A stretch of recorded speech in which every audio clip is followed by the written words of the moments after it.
it is correct for the Israeli to strike these missile batteries.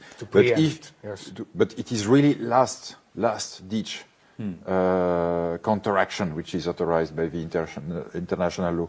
This was obviously not the case, and we perfectly know that there was this massive US buildup in the Middle East since at least 2 or 3 weeks.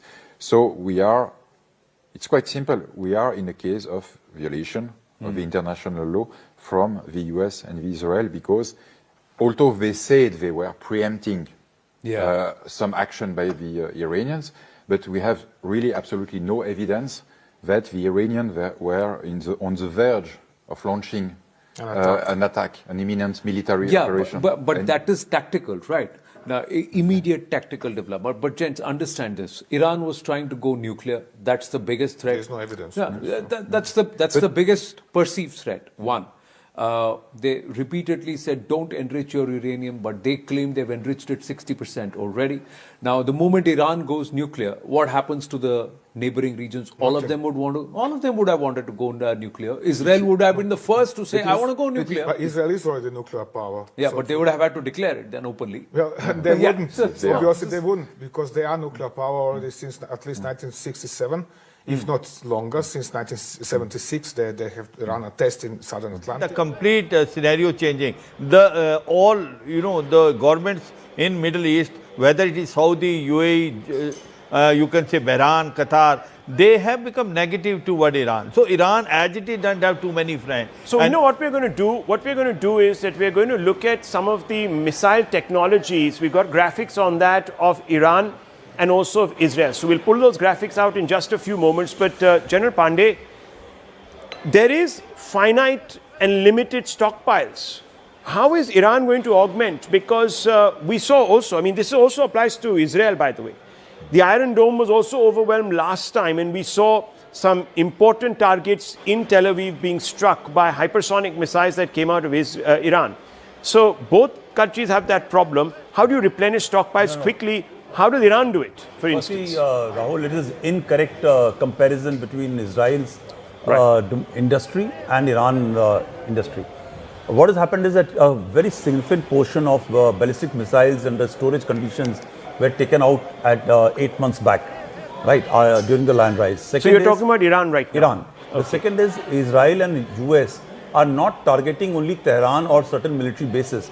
Their targets are entirely onto the defense infrastructure where ballistic missiles are being made. If you recall, in the last night, a couple of hours back, there were ordnance bases which have been struck in this thing, which are far away. They are towards the eastern side of Iran, which is at a great distance, and they have been struck and destroyed.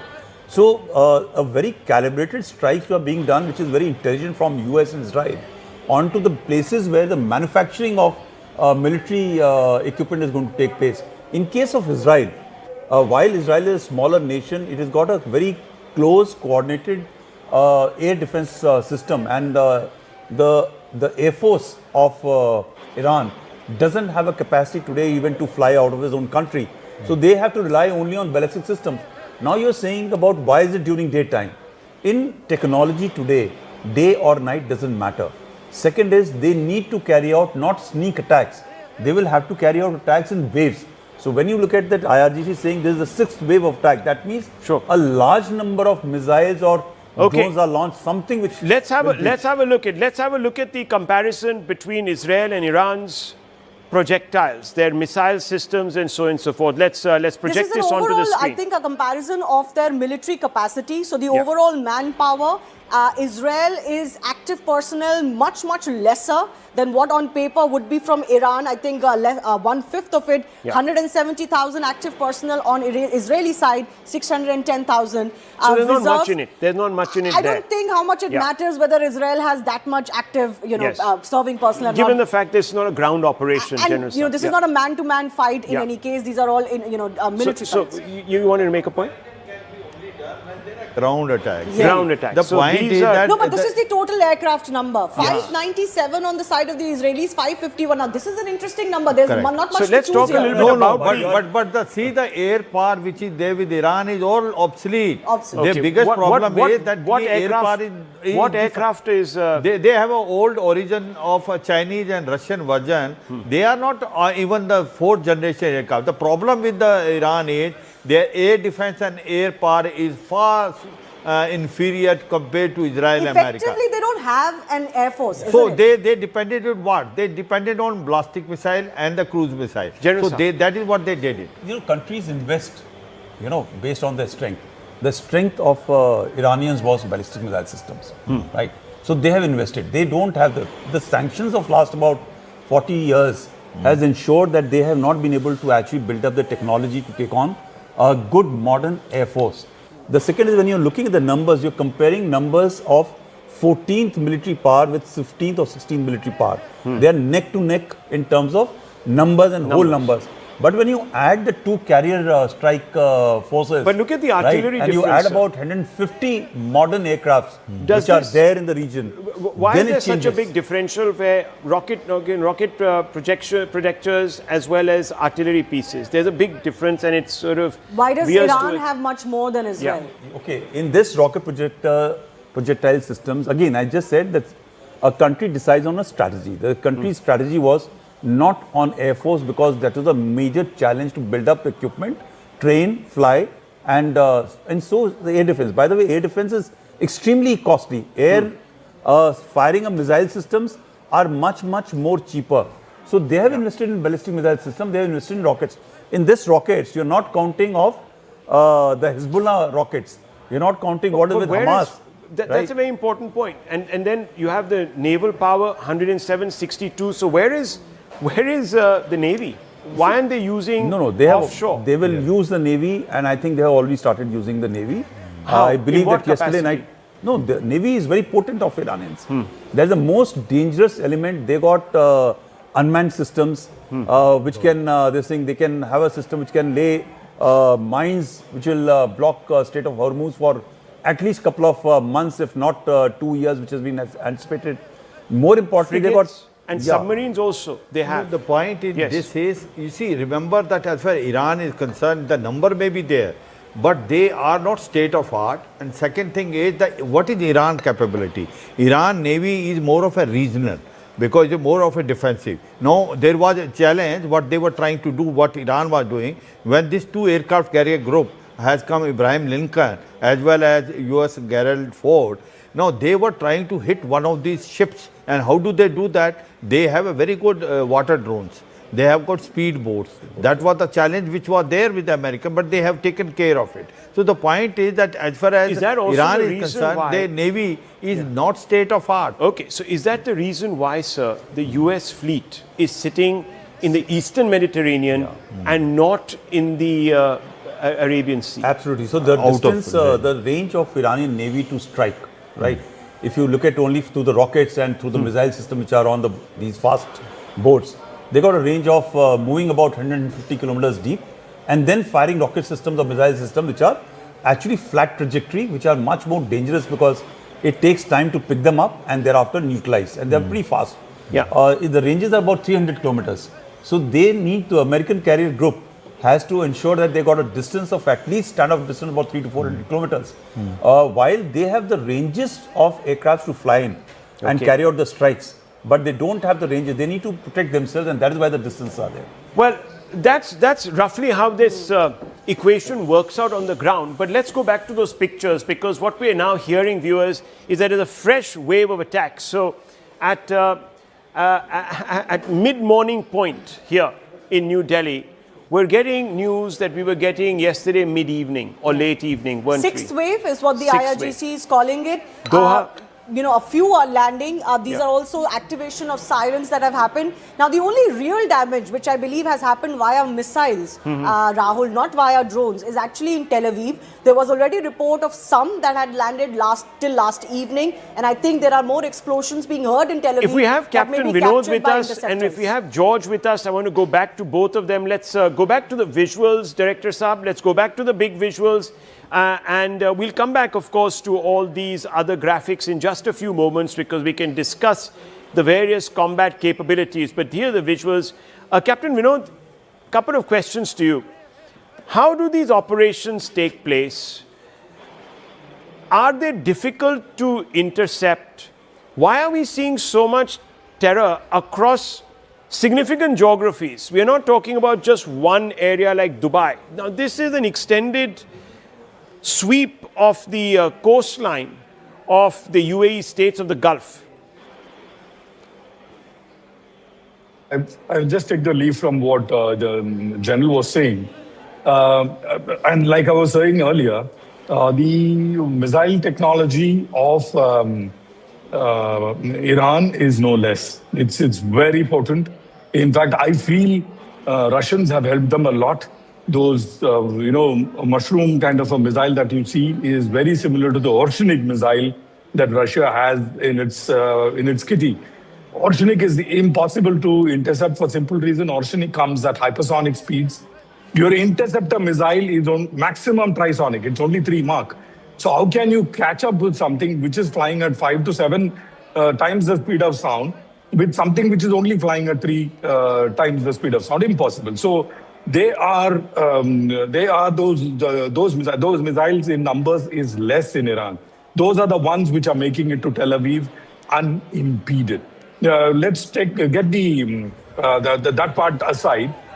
You were talking about the drones, whether it is Shahid drones or Yaya drones or all kinds of drones that Iran has. They are extremely low-cost drones. Like I was telling you, I have seen one physically up and close. In less than Indian rupees, 4 to 5 lakh rupees, you can muster these drones. A point about overlooking the Strait of Hormuz, which both of you were talking about. Iran has a stranglehold from Hormuz down to where Kuwait is, the entire Gulf, because Iran is sitting on a higher mountain. So the north of this particular Gulf, if you look at this terrain in 3 dimensions, it's hills. And from there, okay, more pictures. Have a look at these pictures, Captain Vinod. Look at these pictures. These are now fresh pictures that are coming out of Dubai, I think. And that's the airport. That's that plume. Now we've gone in. We've zoomed in really from a different direction. So we're beginning to see the impact point. This is Bahrain. I'm being told this is Bahrain. Yes. So this is not Dubai. This is Bahrain. And what area in Bahrain is this? Can someone give us a bit of an update maybe from the news pit?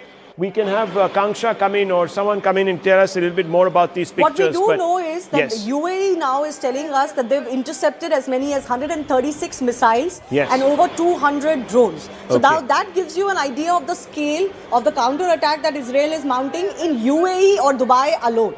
But this is, of course, a visual that is coming in from Bahrain. You could estimate possibly, General DP Pandey can come in here, 200 drones intercepted in UAE, 136 missiles. This would be the same number that possibly targeted, Bahrain, Kuwait, etc. as well. Yeah, so numbers like Bahrain would have a lesser number of strikes going on, probably because it's a smaller country, smaller location. The hit has taken place on the 5th Naval Fleet Headquarters of US. It was I think they were able to intercept, but the certain elements of the explosives landed near the building, and I those believe were the visuals we saw yesterday. Yeah, correct. So I think virtually what they are trying to do is to hit wherever possible with numbers and overwhelm the air defense which is there. No, so they're saying they've hit 27 US sites in the Gulf. Now, I believe there are a dozen bases in the Gulf that the US has. What are these 27 sites? What are we supposed to read into this? No, when... You mean, this would mean that 27 hits have taken place? Yeah, correct. 27 have landed. Well, it could also be, that there are, other sites that they're attacking. But they have also Iran is calling them US sites. But these are civilian areas. So I was seeing some CENTCOM videos. The point which was saying is that what has America done to these bases? They have moved THAAD and Patriot missile system. If you see it, the development which taking place last 2-3 months, that they're the best terminally high-altitude area defense system, and Patriot missile system is very, very good air defense. Okay. But what happens is when you are firing a drones or missile, you cannot basically neutralize 100% of that. You will find in fact hypersonic missile, there are chances of almost 20-30%. Okay, they so landing hang the on, General target. Pandey, I want to ask you this because I was seeing some CENTCOM videos that have been posted of missile batteries which are placed, it doesn't appear to be in any facility. It just looks like they're in the open desert. So could these be deployments that have taken place beyond the bases? Obviously, because when you're saying about sites, it doesn't mean headquarters or place. They are not centrally located. So in Tehran, when you look at it, the headquarters are there. But then there are islands of deployments which take place otherwise. And second is, when you deploy the missile batteries, they don't come into the site which they have to protect or the location they have to protect. They have to be deployed outside and much far beyond. If you look at the carrier strike group, which is located, the fort, which is located off near Israel, right? It is not anchored there. It is off, but it is providing a larger umbrella. So very, very important. Now, can Director Saab, we put this 4 window on the screen behind me so we get a sense really of this in larger than life terms. Let's put this 4 window that you have in the screen behind me so we can talk through each one of these visual elements. So what you're seeing is Doha that has been struck. This is Bahrain. This is Bahrain. This is visuals that have just come in. Shivani, these are pictures of a strike that has taken place in this current sixth wave. Yeah, I can't say exactly what this location is, but it doesn't quite look like this is some sort of a military installation or a American base. This Again, is it Haifa, looks like Israel. This is a port city. Yeah, there of course is the This damage is quite different. close to where the US fleet is. Also where some of the batteries must be, the intercepting batteries, so that the US fleet also stays safe, General. State one thing simple. Yeah. That these high expensive, high value air defense systems are not meant for Shahed strikes. Right. Shahed carries about 100. It's something like, for a needle kind of a thing, you don't require a hammer to manage. So these are costly systems which will be actually against the ballistic missile system, which will carry larger load packages, which are going to be striking high value targets. It will just not be, and these are all AI, all automated control systems. They verify what is taken off, what time is going to impact, what is the load which is carrying, and thereafter they match the anti-missile system to fire. So right? on the other side, one second, General Saab, just 1 second, I'll just come to you. On the other side, viewers, is video released by the IDF. Strikes on missile launchers in Western Iran. Now, these videos have been coming out continuously, and the IDF is very good at packaging their successes and putting them out in videos. What are we seeing here? General Siwach and General Pandey. Yes. See, what happened is that when we were talking about the drones, what has the Israeli have done this time? They made a multi-air defense system. They have Iron Dome and Iron Beam. Iron Beam is the one which is striking the drones. It is a beam which is there, it is neutralizing the drone. Then they have a David Sling, Arrow 3 system, and they also been given a Patriot missile system. If you see this time, the damage in Israel is minimal of even the missile which have been fired by the Iran. That's what has happened. Now, as far as so you're saying they've augmented and modified their air defense. They learned from us that in Operation Sindoor, the India has utilized that multiple air defense system, which we had Akash-Tir also, S-400. It was an escalatory and calibrated, depending upon the target and the weapon system we used. That was almost 90% where the Pakistanis, nothing could come to us. Right, General Saab. So, high speed, high value, heavier package will be taken on by the expensive version of air defense. So what General Shivach was mentioning is that once this layered defense is meant for different set of incoming missile or drone systems. But please understand that Shahed missile, right, Shahed drones are slightly more difficult to be picked up and neutralized when they come into the form of swarms or a larger numbers. And plus they also understand that where is it, these are actually technically fire and forget. And that is why it is much more difficult to actually overwhelm and control them or destroy them in non-kinetic means. So either you impact and destroy. But what happens is that they are able to find out where they are going to land.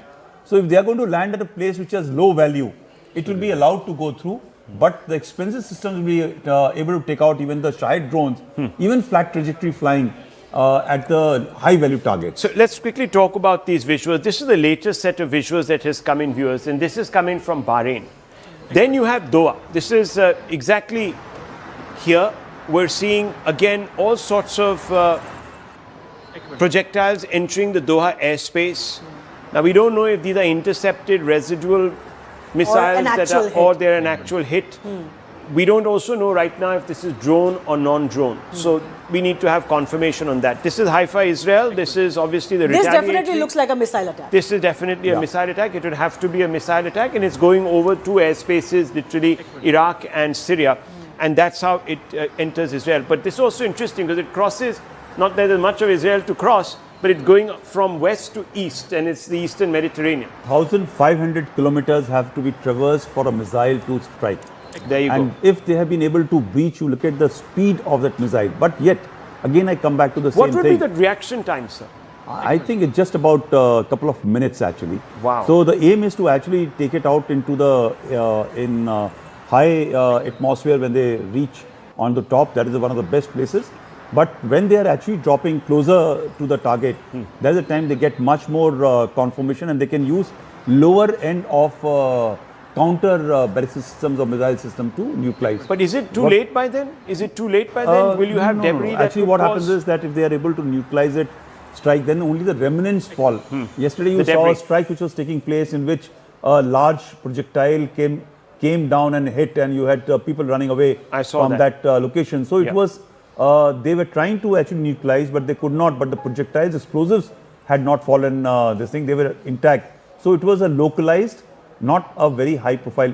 Missiles need to hit with the speed which they come. You're talking about that street, I think that was Doha, living quarters. Correct. There were a large number of people who were saying that, look... the issue which we need to see is that how much information is actually coming from Israel. Right. All these images which are coming from other Gulf countries. This is again, in today's narrative warfare, it is important to show that these areas are being hit and they need to respond to Iran. Right. Israel is not showing exactly that. So there are mind games being played, says General Pandey. Very clever mind games that are being played. You know, one thing more in that, the civilian area do not have that much air defense system. If you are hitting a civil target, it is very easy to hit the target.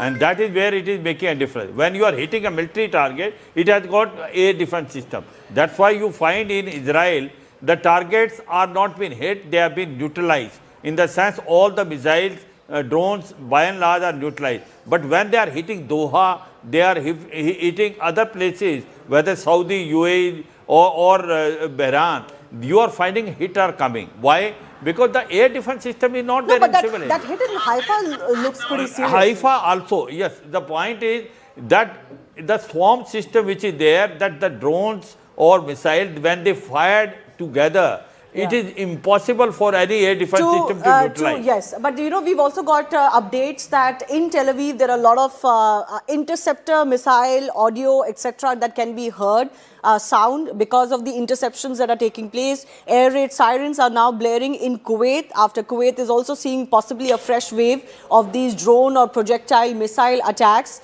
By any account, Iran cannot keep this up for too long. As far as we know.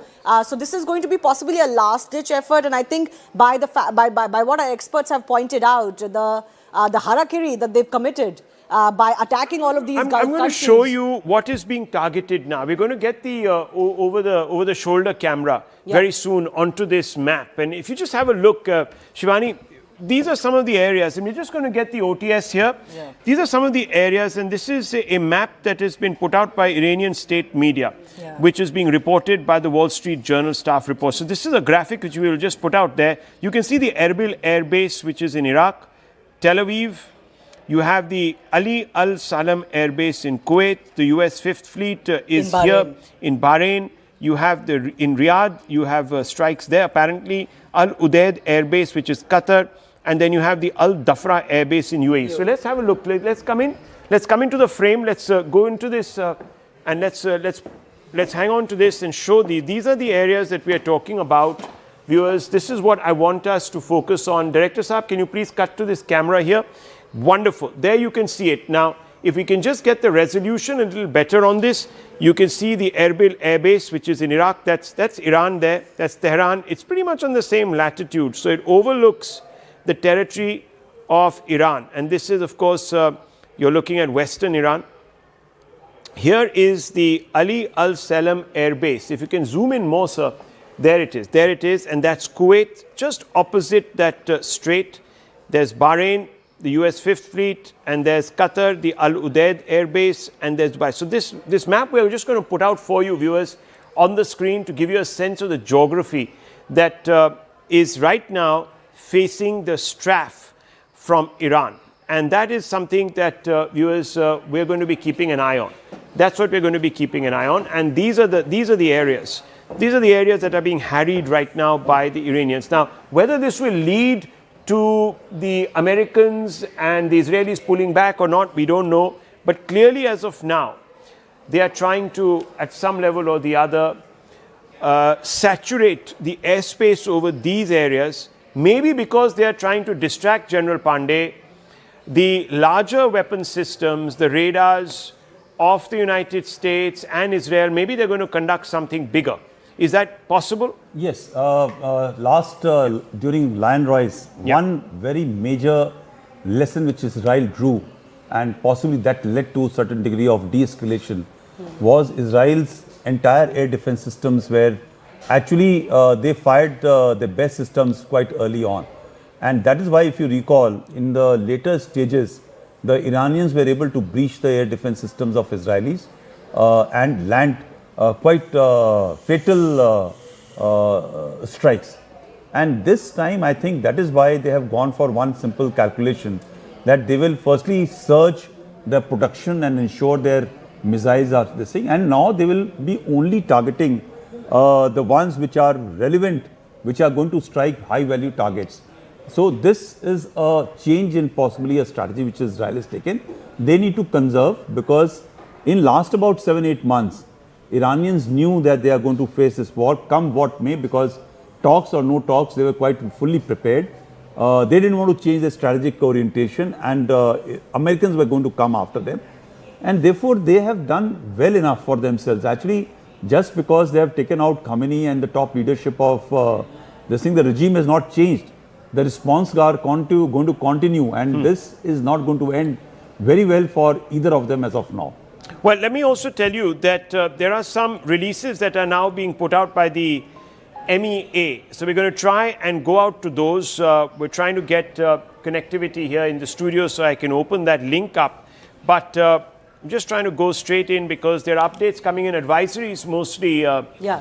Shivani, that are being put out there by the Indian government, telling various people that part of the diaspora, huge diaspora, isn't there, in the Gulf? Yes. Millions. Huge diaspora, Millions. millions of Indians, 90 especially in these geographies that we are looking at right now. Are there. 90 lakhs, which Yes. means 9 million. 9 million. million is there, and they are all across. And the point All across is, these countries, all from across. Kuwait to And also Saudi remember Arabia, another UAE. thing, the oil which is coming from this area is about 40%. Now, if Strait of Hormuz is blocked, the India is also going to be hit very hard. Not only that, the rates of oil will also go more than $100 per barrel. So there are challenges as far as we are also concerned. What happened to Chabar port? You know, the one which we are operating, that will also be now a question mark. So there are a number of issues which will happen due to, if Actually, this the war issue of prolongs. oil is very interesting, because what happens to everything that has been going on in context of the tariffs and the Russian oil, given what has now transpired and what with the Strait of Hormuz. So I have being to, closed. I have to ask this question now. It was passed off as a preemptive strike, General Saab. This is not a preemptive strike. This is some sort of an offensive strike. This was a strike that left no options open for diplomacy, General Pandey, because I don't see, even after the transition that we've been talking about, this 3-member council that has been set up, led by the grandson of the Grand Ayatollah, the founder of this Islamic regime, and so on and so forth, Muhammad Mojtaba Khamenei. There seems to be no lifting of the foot off the gas. These Iranians are pretty set on continuing. So please understand, let me just give a context how the strikes have happened.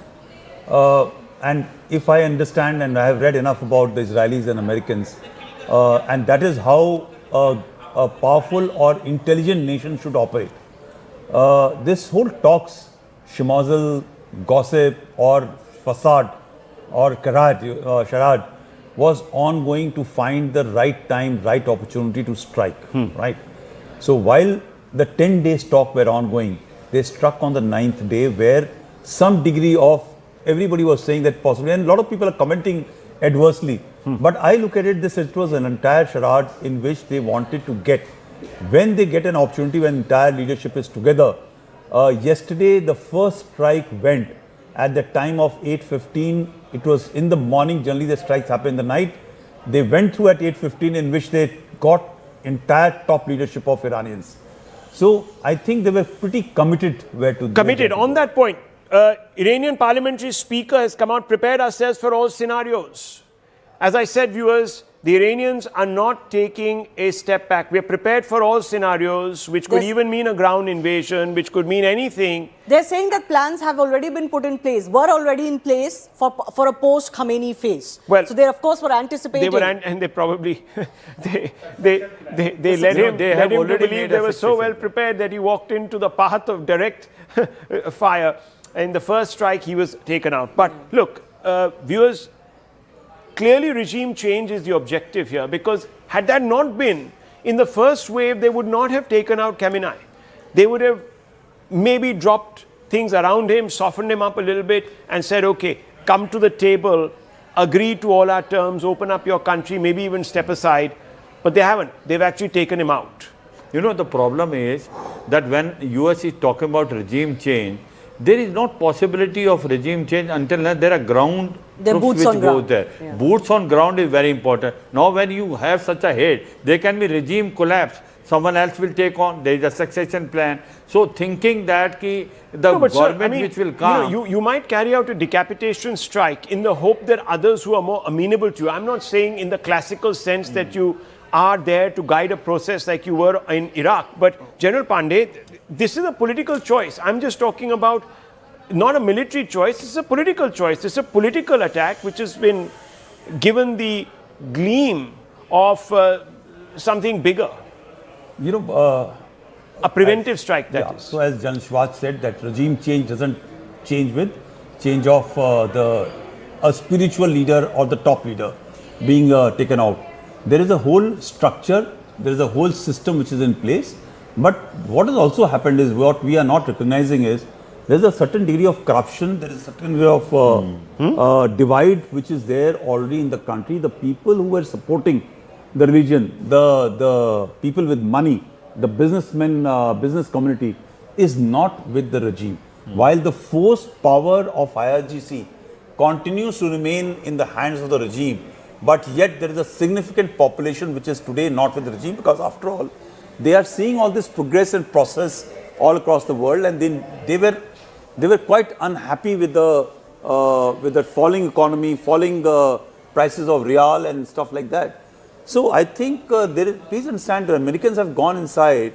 They will have a plan. If the plan was to leave the region into chaos, there has to be a strategic outcome out of it, which you can debate and talk about later. Yeah. But today I think the regime still continues to be in place, but I think there's a fracture inside which will ensure But that, can I just say that there are two moral standpoints from which Donald Trump has justified these strikes, quote-unquote preemptive strikes that Rahul was talking about. One is, he said this was protecting American lives because he has told his domestic constituency, at least, that Iran was, planning weapons against USA, whether those are missiles or nuclear weapons, etc. The second moral standpoint that here it is, U.S. Embassy. U.S. Embassy. This is in Baghdad that seems to have been attacked. This is pictures coming out from Baghdad on the ground. This is what we are being told. This is a handle called Naya for Iraq that has put it out. You can see bulldozers. There is a overrunning of the US facility there. These are big pictures, dramatic pictures, sympathizers. Perhaps these might even be Shias, I don't know. But there is clearly an attempt to overrun the US embassy. Now, I do believe that some of the US personnel had been evacuated from Iraq a few days ago, but I'm not sure if that was possible. What is going on here? clearly US assets here in the Middle East under attack. And is it possible, General Pandey, that we might see this being replicated in other parts of the Gulf? At least in 2 or 3, it may not. Maybe not in Saudi Arabia, may not be in Dubai, but other areas. No, it will happen in Dubai, it will happen everywhere, right? We have not even seen 24 hours have not passed. Actually, barely 24 hours have been passed. You will start seeing proxy elements coming out in support who are hardline. You have taken out the most important person of the Shia community, and that is the Ayatollah, right? Everybody prays to him, everybody looks at him. There will be fringe elements, not fringe elements, there will be organized elements who will carry out, if not symbolic, if not proper attacks, surely symbolic attacks, which will happen. And I think in anticipation, if you recall about 2 months or 3 months back, the entire Iraq base where 25,000 troops were positioned were taken out, right? So they have diminished, they have reduced the footprint of US presence all over the Gulf to ensure that they don't get hit when such a situation comes up. So these are all indicators towards what is going to happen eventually. And I'm sure they have got enough capacities. Hezbollah, Hamas, Houthis and other Shia terrorist groups have got capacity to carry out strike. How effective they will be, it is only the time will tell. But yes, there are going to be collaterals which are going to happen, not only to US citizens, but also to the Gulf entities and other countries in the region. You know, the another point is, as far as wherever there is a more Shia population, why it is happening in Iraq? Iran has about 55 to 60% Shia population. For Shia population, Ayatollah Khamenei was a religious and supreme leader. So wherever it is a Shia population, you will find such sort of action taking place by these certain proxy groups. And how much they will be affected, time will only tell. It can start in Syria also. It has started now in Iraq. But I think in Sunni-dominated countries like Saudi, UAE, Oman, Bahrain, there the chances of such thing happening are very, very less compared to where there is a more population of Shia. Yeah. The visuals, of course, speak for themselves here, Rahul. As far as that US base in Iraq is concerned, there is this Iraqi resistance, you know, that we've mentioned earlier as well, that was trying to, of course, get into this conflict. It is a Shia-backed Iraqi resistance, isn't it? Backed by the Iraqi I'm trying to get hold of voices now. We need to connect to people in Bahrain, in the UAE, lots of Indians living there. I want to find out really what's happening. What are they perceiving on the ground? Are they safe? Are they not safe? Let's get that connection going. But here it is, viewers. Dramatic visuals now coming in from the center of Baghdad, the US Embassy there. We're going to try and pull out a map and show you where the US Embassy is exactly in Baghdad in just a few moments. But these are visuals, dramatic scenes. This is the beginning of a pushback at a popular citizen level. I don't know if these are ordinary citizens or if this is the resistance, if these are people, but certainly they don't look like militia. They could be plain clothes, I don't know, but they certainly don't look like militia.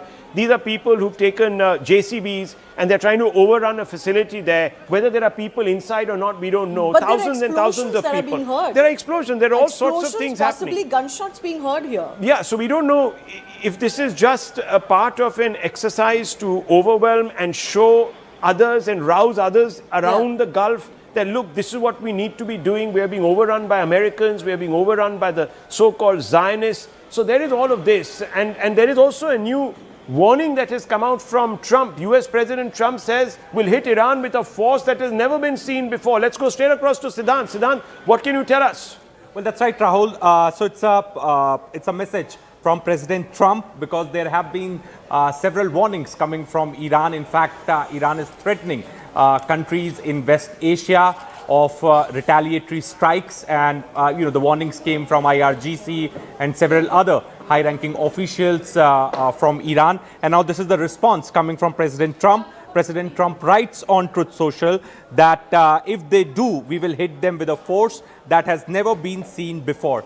So it's the first response coming from President Trump after Iran threatening of retaliatory strikes on the countries in the West Asia and the US assets in the region. So what exactly is the statement saying? Can you read out this statement to us for the benefit of our viewers? Yes, that's right. So Rahul, President Trump writes on Truth Social that Iran just started, that they are going to hit very hard today, harder than they ever hit before. They better do not do that. However, because if they do, we will hit them with a force that has never been seen before. Thank you for your attention to this matter, President Donald J. Trump. So first why response coming from President Trump. Okay, so why is Trump now suddenly sending out this message? Because earlier he was saying, just about 1 hour back, I think, and let's just bring out those two messages and put them side by side. 1 hour back, he says, it's over. We've softened these people up. He said it's going to be easier to It's now going talk to be to easier. the Iranians. Now he's or suddenly negotiate with using them. a threatening tone. So is he coercing General Pandey, or is he suddenly realizing that this is now taking a nasty edge? Maybe they've underestimated. I'm quite sure they know that it is going to take a nasty turn. But these are all public posturing. So Iranian foreign minister, the parliamentary minister, the new leadership is going to talk about how they are going to hit back and strike back. And that means they are under control, the regime change is taking place, the new leadership is coming. And similarly on the other side, the Americans and the Israelis are going to talk about differently that in case you retaliate, we are going to come after you. This is all posturing to ensure that everybody comes up, somebody has to cede the ground. Actually, and the first statement which came out was by Trump regarding they have been softened up and there is a scope for talk now to reach out. These are all addressing two segments of population. One segment of population is in Iran, which wants the change of regime, and therefore they need to talk, and we should not go ahead with continued retaliation and stuff like that. Right now, please understand that while the Shia groups will come out onto the streets and carry out certain degree of strikes, but there is an element which Americans control and they are not talked of very often, and that is ISIS. So let me, right. ISIS. When ISIS is going to be unleashed against the Shia community, wow, that is the time when, No, but then what you're suggesting is a full-blown regional conflict that could then take years. Yeah, that's true. It could release jinns we don't want to be released. Correct. So that is why all these people, especially the Iranians, need to actually understand that which is the path they need to take, because US has got not only one strategic domain to look at. And on the other side, you have Iran that is threatening Israel, saying you have crossed the Rubicon, you've crossed our red lines, you're going to have to pay for it. Let's just quickly go across to Siddhant and also Ashok Sajjanar, who joins us, a noted diplomat. First, Siddhant, over to you. Well, that's right. So there are two responses that we have from President Trump, Rahul. One, which he wrote on Truth Social this morning, where he confirmed that Khamenei is over.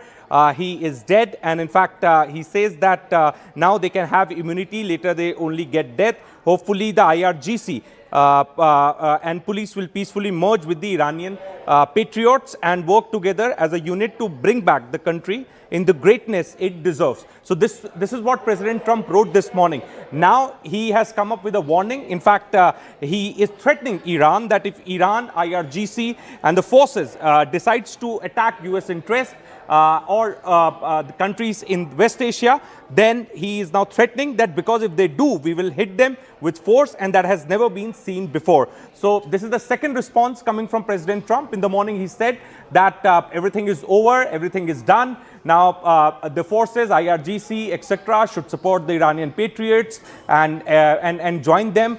Now he's saying because there have been multiple warnings coming from the IRGC and the other senior officials in Iran of retaliation, of attacking US interest in the region. So now Trump has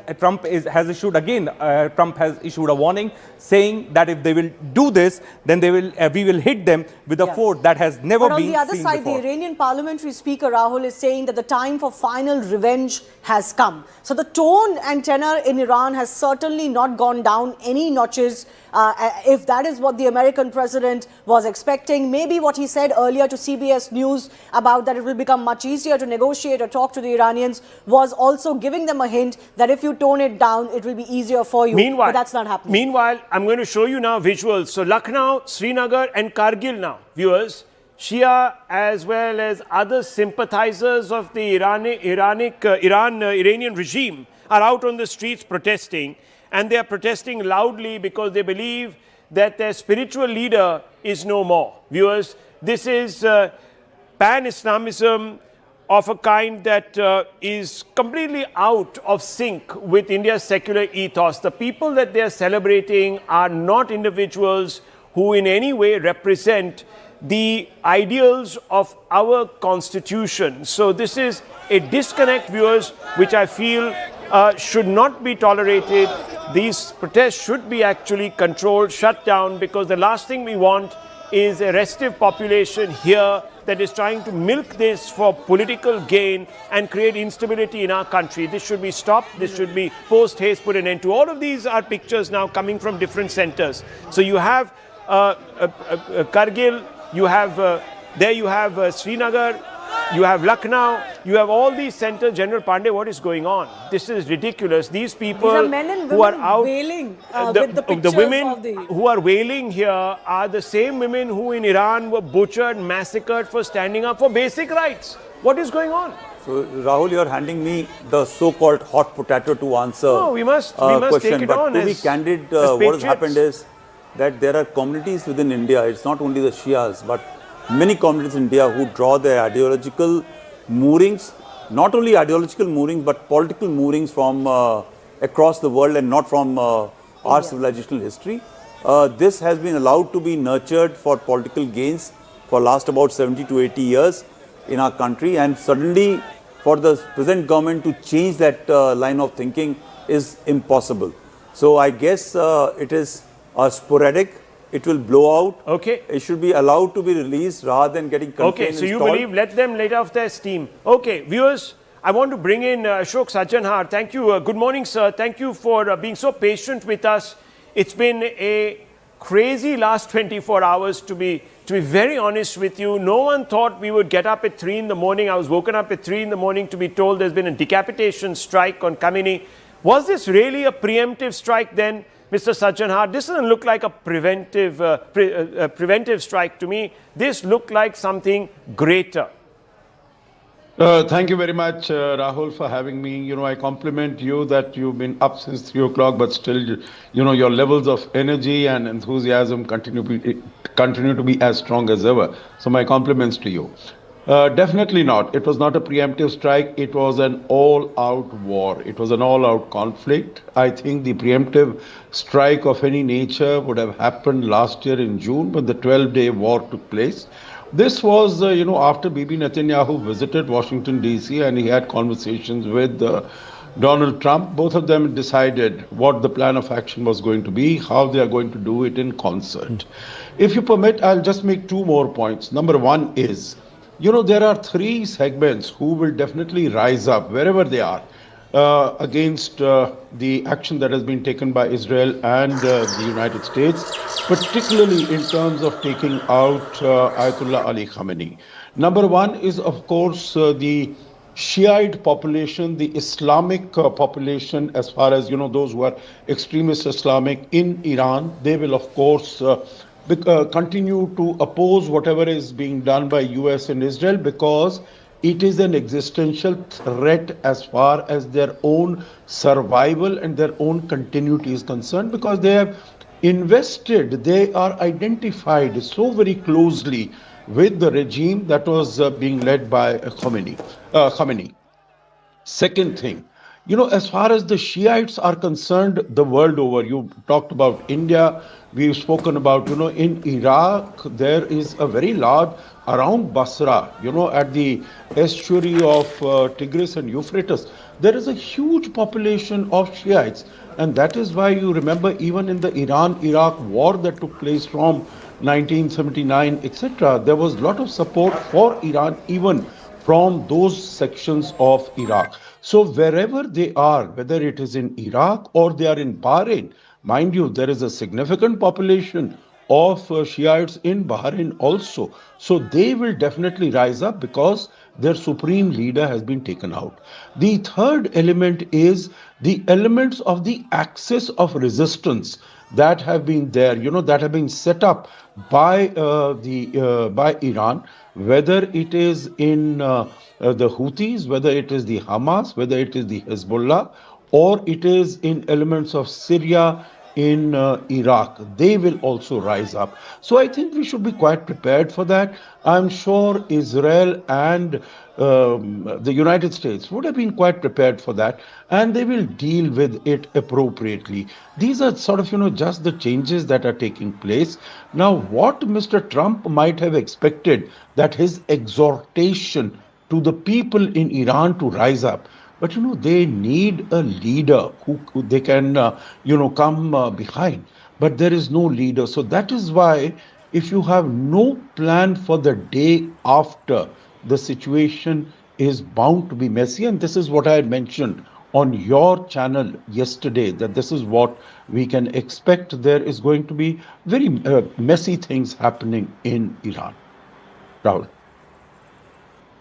So viewers, we have a situation now where this is beginning to spread further afield. Now, we're also being told that there are air raid sirens as we speak being sounded in Tel Aviv, and clearly there is a pushback also happening. So we are not only seeing attacks in the UAE and in other geographies of the Gulf, specifically in Doha, etc., but we're also seeing a pushback by Iran over Tel Aviv. And air raid sirens, you can beginning to hear them.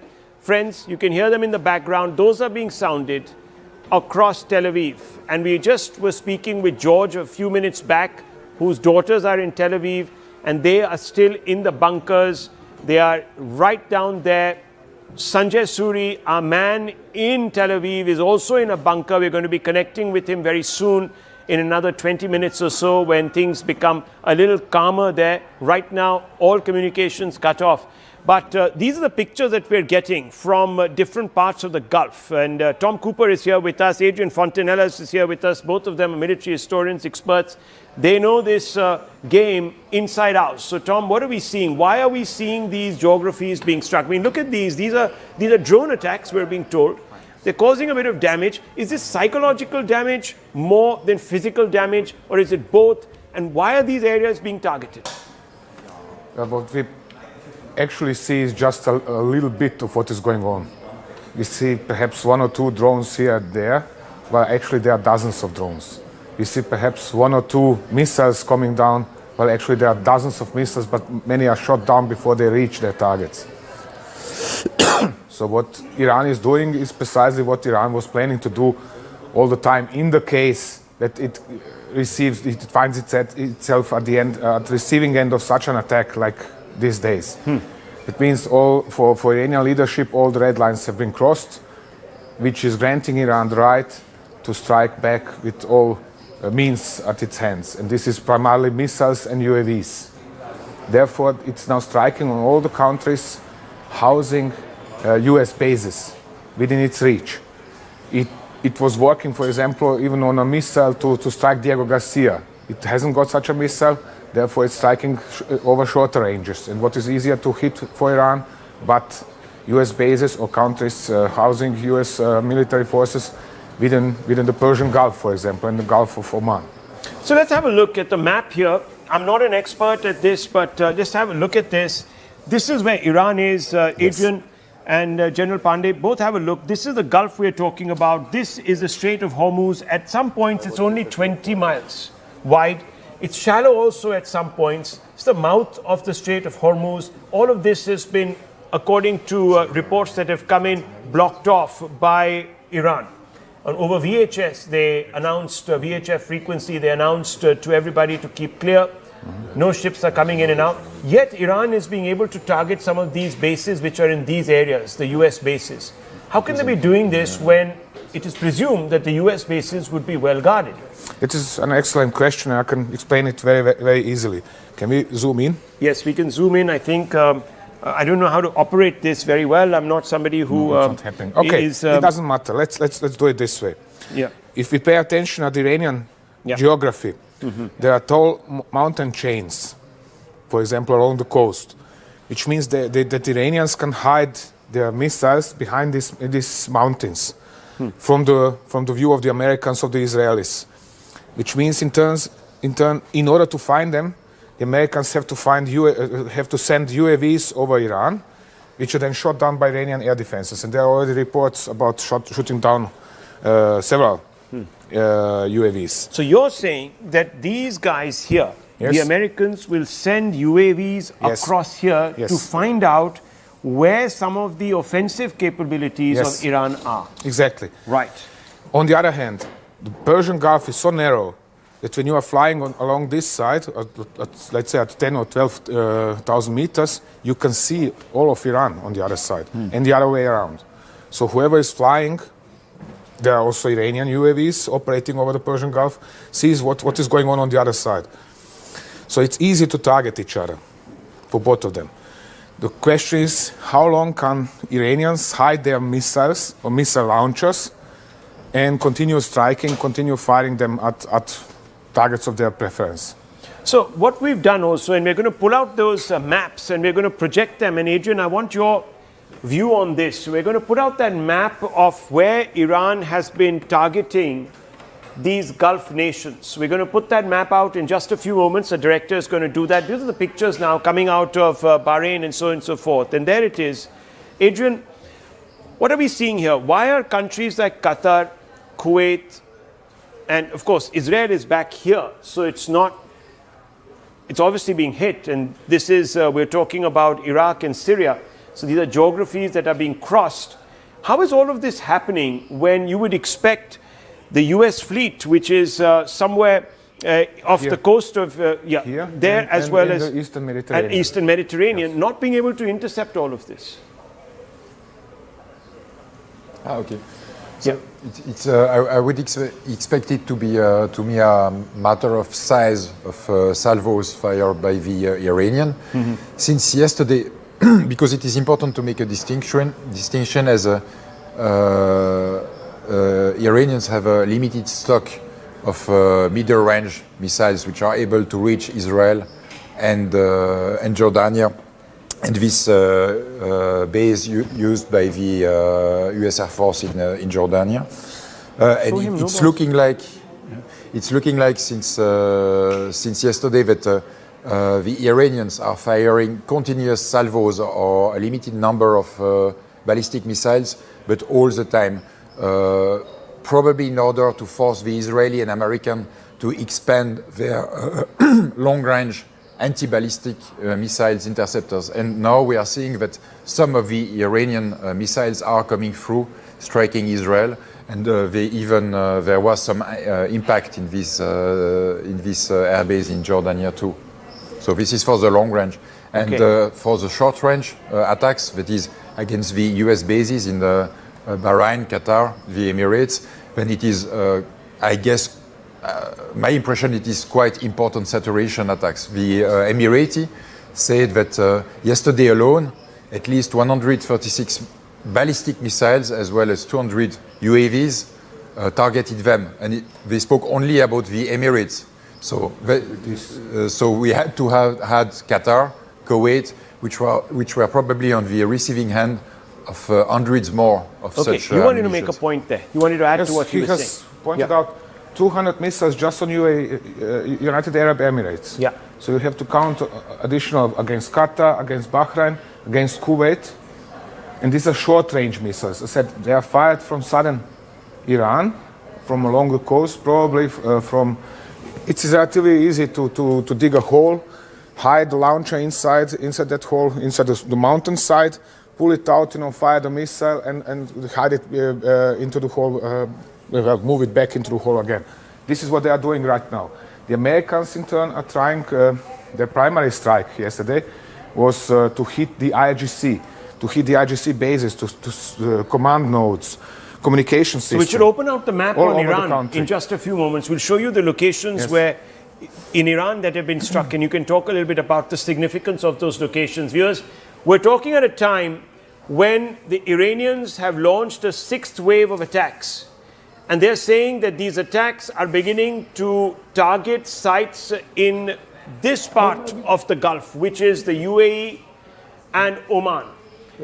And you have Trump coming out, who has said that, look, don't mess with us. This is going to get a whole lot worse for you. On the other side, the Iranians are saying we haven't even begun. We're going to take you down. So you have a battle of wills right now. We also know that Khamenei, the Ayatollah, has been eliminated. There's a decapitation strike. Now let's focus on this. Let's get close on this. Tom, these are some of the sites that have been attacked by the US and Israelis. So why would Tabriz and Qom be attacked? What is the idea? Qom is a holy city. This is the center of the Iranian or Shia clergy. That is one of the reasons. The other reason is that there are also missile cities next to it, missile garrisons. Kermanshah is one of the major military bases in western Iran on the border to Iraq. Tabriz is the primary military base in northwestern Iran. So these are all centers of IGC's capabilities. Right. That means they have their bases over there, they have nearby their missile garrisons, they have other stockpiles of their weaponry and so on and so on. And foremost, don't forget, command nodes and communication nodes. So the Americans are trying to disable the IGC capability to communicate. Why? Because if, for example, Tehran cannot communicate with Kermanshah, they cannot coordinate their operations. They do not know what is going on. They cannot redeploy their troops, for example, in the case that there is protesting. So the Americans are trying to disable this ability of the regime to react. The same is valid for Tabriz, for Esfahan, for Natanz. Natanz is also one of centers of Iranian nuclear program. An enrichment facility. Yes. And of course, big concentration of air defense systems are in this area. So this is all, I said, again, the Americans are trying to disable the regime's capability to communicate with its nodes, with its local commands.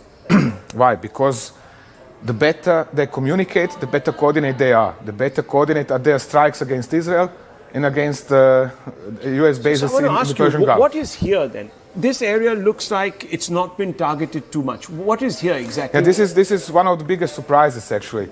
For example, Bandar Abbas, here in the Straits of Hormuz, yes, is one of major military bases of Iran, but we don't hear anything about it.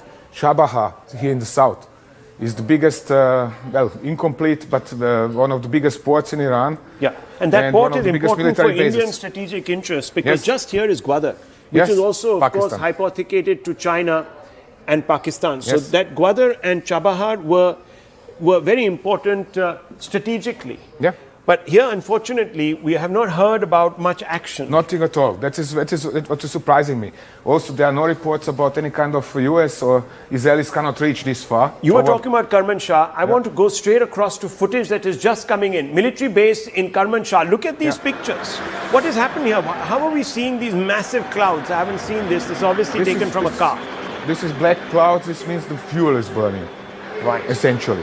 So that means that Israelis probably in this case have targeted the local fuel depots. In order to immobilize the IGC. So what kind of munitions would have been held here? This fuel is required for what? Fuel is primarily required for the IGC mobility. That means they're striking the base of whether this is the IGC in Kermanshah or the Iranian army has a big army base, helicopter base. So they are striking, I don't... Yeah, we can't make out because those pictures, as you can see on the screen, you can see the big pillars of black smoke. So clearly you're saying that it's a fuel dump. There are also other... Behind that could be, for example, be one of the military facilities and something else was hit. But primarily, the point is this is Western Iran. This is easy to reach for the Israelis. So here they are using, because you have asked about ammunitions, they are using free-fall GPS-guided bombs in this area. Okay, so GPS-guided bombs. General Sir. When you show that map and you look at why there is no strike here, please understand the entire oil concentration is in the south-southwest of the region where no strike has taken place. Khuzestan. So when you are going for a military conflict, you don't start striking the oil refineries and oil, oil fields. You start first striking at the military establishments or military sites which are going to fight back and strike back at you.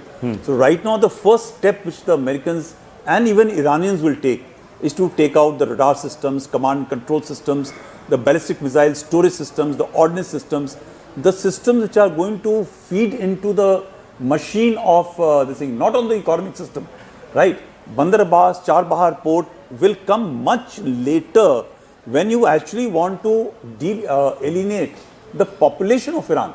Right now, you don't want to alienate the population of Iran. The first statement Trump said to the Iranian people, get away from the military bases and strikes. We don't want to hurt you. This is with the regime and the military and not with people of Iran. So he's created a distinction between the two. And therefore, all his strikes till now have been factored and based onto these areas. You know, Rahul, just 1 minute. Yeah. That I see what happened is that whichever is helping the military capability of Iran, these are the targets which are hit first. IRGC, then the nuclear facility, Natanz, Fordo and Ifsan, they have been hit. Also the storing facility and the military headquarters. Now, as far as the economy is concerned, like southern portion and eastern portion has not been hit, they have got two things. Oil they have got and they have got factories there.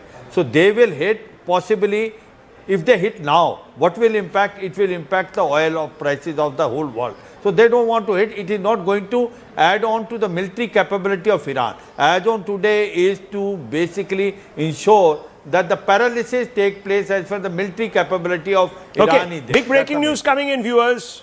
Indigo and Air India are cancelling flights. They're saying that crew and passenger safety is our top priority. We're also getting news from Qatar Airways. And I'm going to go into the newsroom for just a few moments because we're going to open this coverage up and we're going to bring in Aman Sharma in just 30 seconds. I'm going to come right out. What we're seeing, viewers, is the newsroom at the back as we work here. We're getting a lot of information coming in. And we're going to go and ask some of our colleagues about this information. There we have Siddhant coming in. Siddhant, you're speaking to someone on the phone. Yeah. This is very important. Yeah. Updates coming in. Air India, Indigo, everyone cancelling their flights. Tell us a little bit about here. You can use my mic. Tell us a little bit about what's going on. Yes, that's right. So Rahul, I was speaking to a friend in Dubai. Yes. So I was just trying to get a sense from what exactly is happening in Dubai. So what I was told is that Interceptor actually fell at Dubai airport yesterday. Wow. So it was not a missile, Iranian missile, but air defense interceptor fell at the airport. So in a way, they did manage to stop the Iranian missile to hit the airport. Then as far as the Palm Jumeirah missile is concerned, that was the Iranian missile which could manage to penetrate into the skies of Dubai and could hit a hotel at Palm Jumeirah. But right now situation is normal. The Indians in Dubai are safe. They are following the advisories. In fact, the government of India is in touch with the government of UAE as far as evacuation, etc. is concerned. And hopefully, once situation will settle down, then the flights will reopen, and those who are stranded at the airports and at various other places could travel back. So no need to panic. That's the message coming from Dubai. No need to panic. Is under control. So let's go across to Aman. Aman, come across here. This is important because what we're also seeing is some protests happening now in India. Yes, there is a lot of government is keeping a close watch on the not the protests. I would say these are more marches which are happening in Jammu and Kashmir. There's a big number of people who are collected in Srinagar. They've in fact gone to the UN office and put Khamenei's photo on the UN office there. So government is keeping a close watch. JNK Chief Minister Omar Abdullah, in fact, has put out a statement that let people grieve, don't stop them, because there's a huge Shia population, which is feeling hurt over the killing of Khamenei. All peaceful so far, but government is keeping a close watch. But I think, Rahul, the bigger story which is emerging is also the complete shutdown of the airspace in the Middle East. So Dubai airport, Abu Dhabi airport, two of the busiest airports in the world are shut. Etihad is not running flights. Emirates is not running flights. Thousands of people are stranded on airports in the Middle East. In India also, we've sent out our reporters to Delhi, Bangalore, Mumbai airports, where many people have seen cancellation of their flights. So a lot of passenger inconvenience is happening. People are not able to board flights. People are either stuck at the transit airports in Abu Dhabi or Dubai. So that is also a big issue of concern which is emerging. But India keeping a close watch, and India, as Mr. Jaishankar has also been dialing the phone call, the phones all night long, speaking to the foreign minister of other countries, asking these countries to ensure that the Indians in these countries remain safe. So what are the conversations that Mr. Jaishankar is happening as we move? Come with me, because we can just we can show that part of the newsroom which is very busy. That's where a lot of viewers, the visuals that are coming in are being put and treated so that they can go on camera.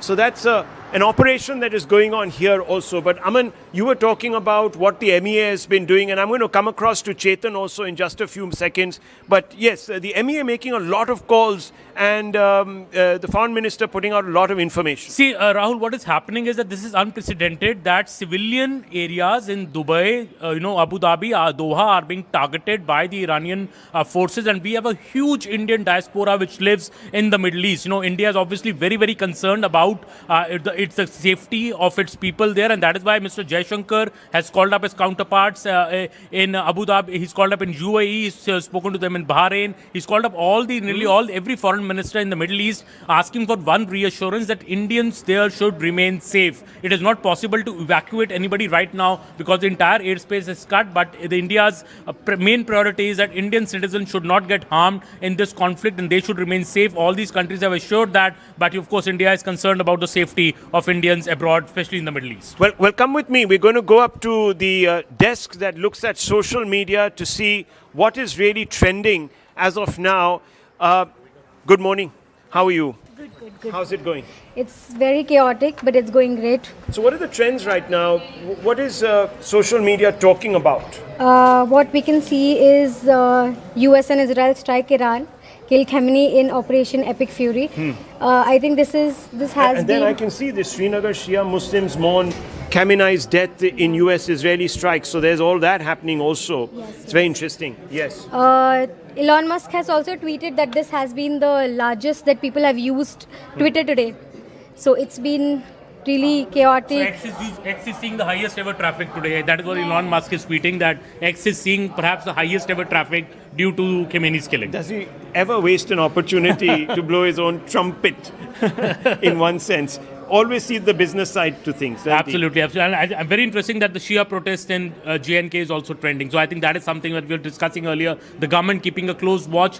No repercussion in India should happen. That's the government's top priority. People are grieving. But so far, a non-violent protest. People are just marching in Srinagar towards the UN office. In the past, when it has happened, we have seen crackdowns. But this time, the government seems to adopt a hands-off approach. Yes, exactly. The government is not doing any crackdown. And that is what JNK Chief Minister Umar Abdullah is also appealing to the police forces that don't act harshly with these people. They are just mourning with the Khamenei's photograph. They're walking to the UN office. So don't crack down on them. Let them vent out their grief. And maybe that is the approach the government would take to ensure that everything remains under control.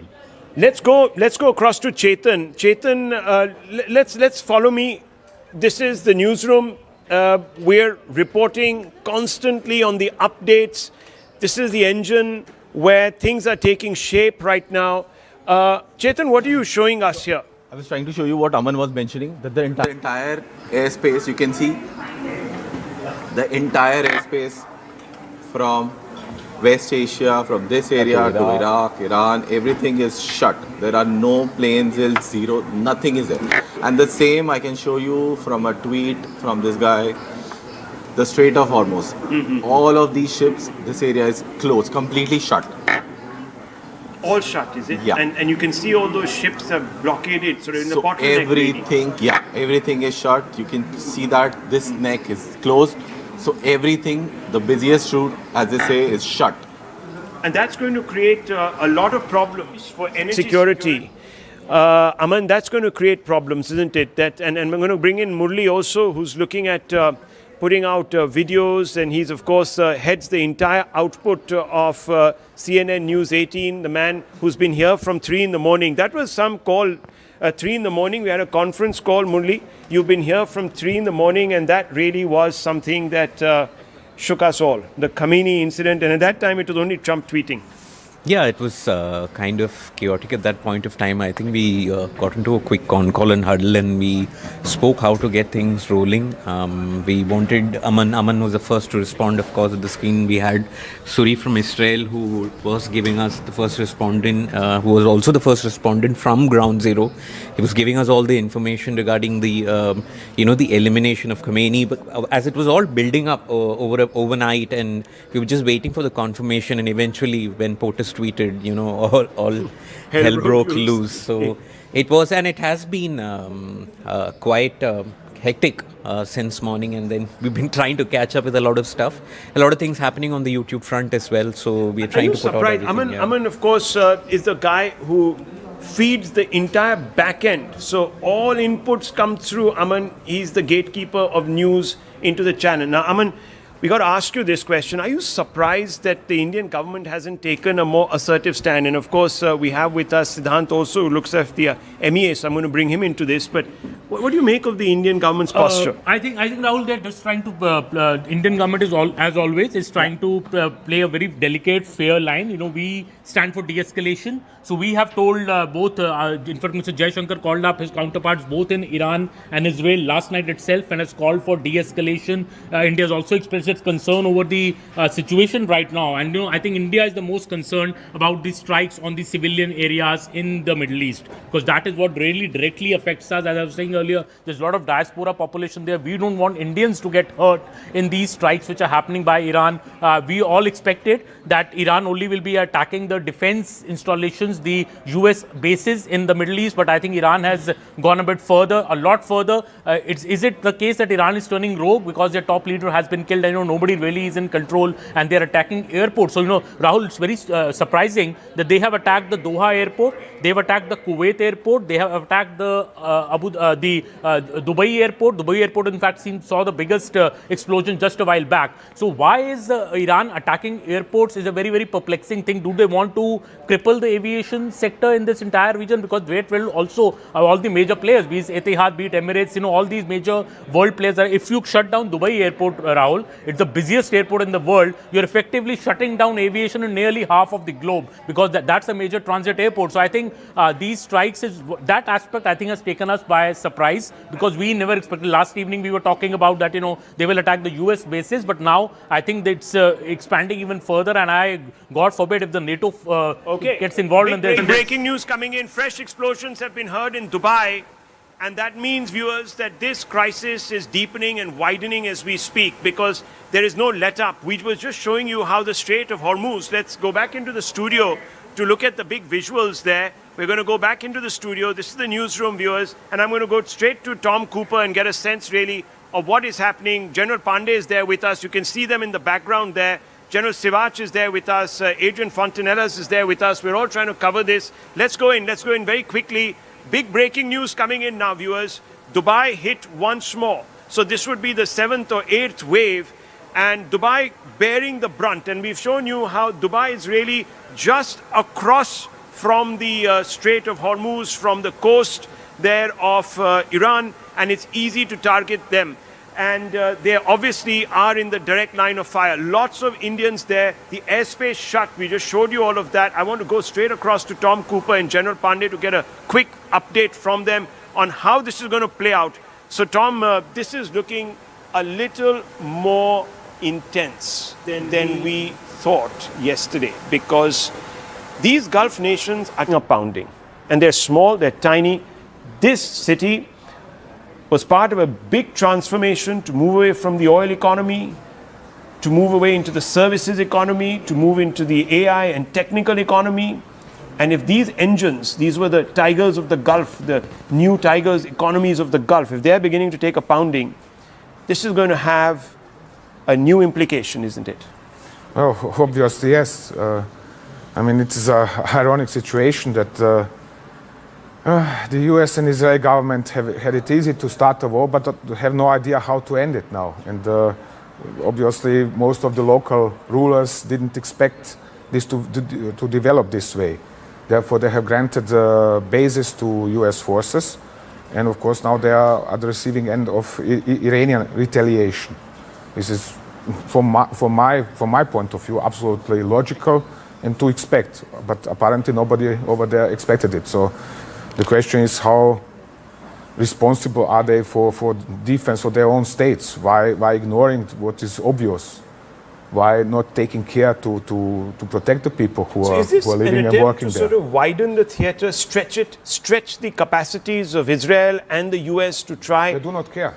They do not care. They do not care because they have their own aims.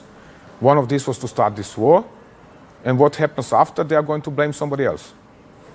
So are you saying to me that the regime there is so pushed back to the wall that they are prepared to go the extra yard, even alienate? They have always said so. They had always said so. This was never a secret.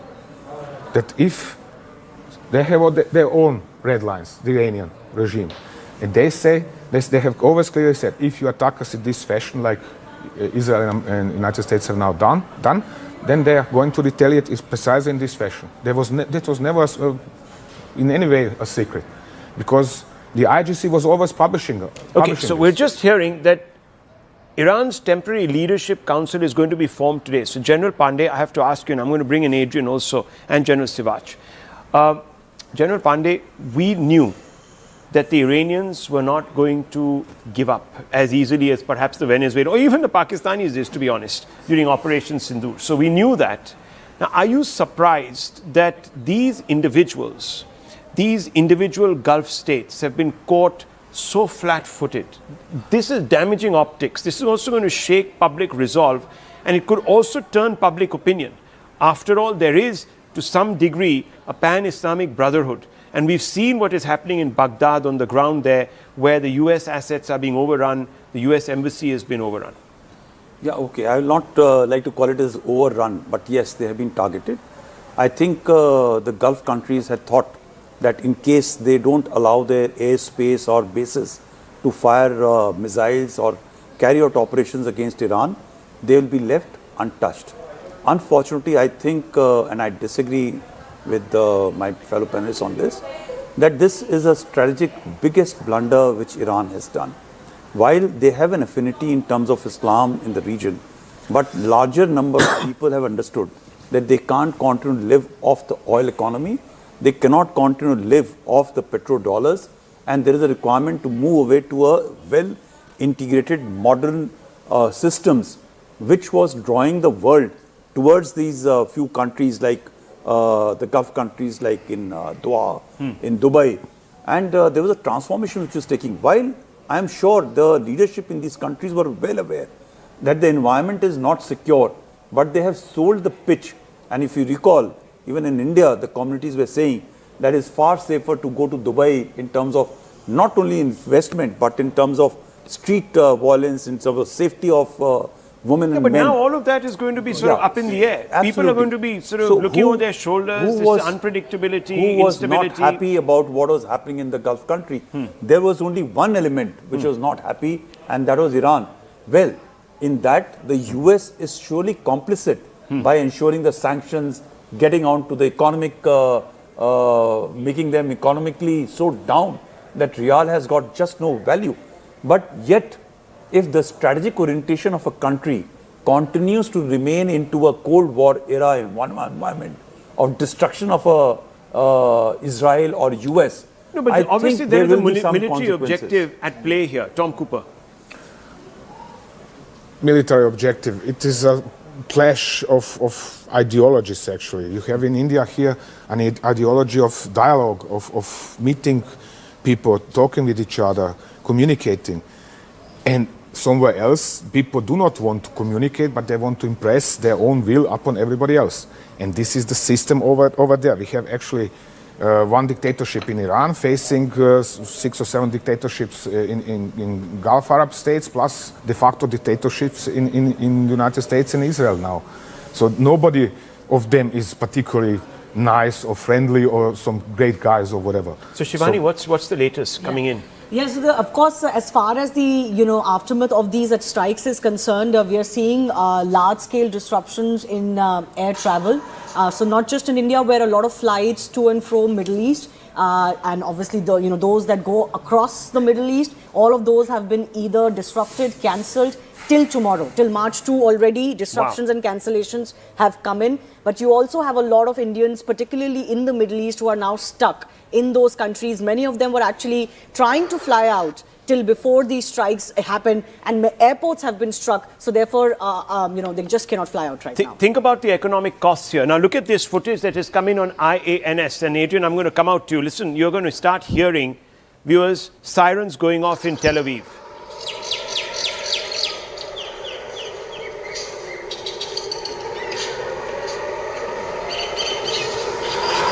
So a ghoulish sound across the skyscraper. This is what you're hearing if you are on the ground in Tel Aviv. And we were speaking to one of our panelists whose daughters are in a bunker right now. Our own reporter is in a bunker. This is not a one-way war at all. There is obviously a state of emergency in Israel also. How well is Israel prepared to weather this storm? Because I've heard somewhere that They are quite well prepared in the sense of they have a very dense anti-ballistic missiles umbrella with Arrow and David Sling systems. And what is more, last year they managed to have a very limited number of civilian casualties because almost every recent apartment flat has a safe protected safe house. So in that sense, they are well protected. However, what is extremely difficult to assess when Israel is on the receiving end of ballistic missile strikes is that they are never communicating about hits on their military bases and installations or in unpopulated area. So we have to keep in mind that we have only a very limited view of the effect of the Iranian missile impacts in Israel. It is very difficult to know, for example, if any Israeli airbase were touched, especially those in the desert. And what I can say, because in our jargon, whilst targeting military installation, we speak about counterforce. And when you begin to start to target civilian infrastructures, it is counter value. So the indication that we can have is if we are seeing more and more impacts in downtown Tel Aviv, then the Iranians are switching to counter value strikes in retaliations for Israeli strikes against Tehran. Okay, so let me bring in Sajjanhar. Mr. Sajjanhar, we know that the Israeli government is not very popular. We also know that there have been protests against Netanyahu and the wars that he's prosecuting. Some people believe that he wants to entrench himself in power, Shivani. That's something that has been talked about, that he is doing all of this to keep himself in power. There's an election looming in the next few months in Israel, and he wants to consolidate, he wants to build public and rally the public opinion behind him. He's a war prime minister. Since October 7, 2023, I think things have changed as far as Israel's mindset is concerned. And since then, we've heard about it for the last 2.5 years. Netanyahu has pockets of, dissatisfaction and opposition. We recently saw that play out when the Prime Minister was set to speak in their Knesset. So, that has not gone away. But I think in all of this, what we've noticed is, and our military experts can possibly point out to it more, that the resolve that this is not going to stop at Gaza, in Palestine alone, but they want to take care of the entire region, which they think is the problem. Is that actually a fact, Mr. Sajjanhar? We're coming to you, and I'm really, really thankful to you for being so patient with us. We've got a lot of inputs and a lot of ground to constantly cover. Larijani says US-Israel seek to denigrate Iran, and we are not giving up. And just a short while back, we were being told by Trump that he softened up the Iranian leadership enough for them now to be amenable. It looks as if we can actually have a conversation. He's looking for an off-ramp. It's not coming. Mr. Sajjanhar. Yeah, thank you very much, Rahul, for getting back to me. So let me make 2 points here. Number one, what you've been discussing in terms of the fact that Iran has been going out and hitting out at UAE, at Dubai, and all the other places. In my view, Iran is hitting, shooting itself in the foot by doing this. Because the understanding was earlier that when this conflict starts, and Iran had threatened that the American bases in the region are going to be hit. So it was not that, indiscriminate shooting, indiscriminate firing at even civilian populated places and marketplaces and hotels will be undertaken by Iran. So the fact that it has gone out, I think it is behaving really like a wounded animal. It has been hurt. It has been hurt so badly. There is no, in my view, there is no planning in what it is doing. It is lashing out indiscriminately wherever it can. But I think we also need to keep in mind, Rahul, that Iran has been really a pariah state as far as this region is concerned for much of the 47 years. It's only the last few years, 5, 6, 7 years, that relations have started mellowing, relations have started improving between Iran and Saudi Arabia, Iran and the United Arab Emirates, etc. And by acting like this, it is again taking itself back out of the relationship that had come.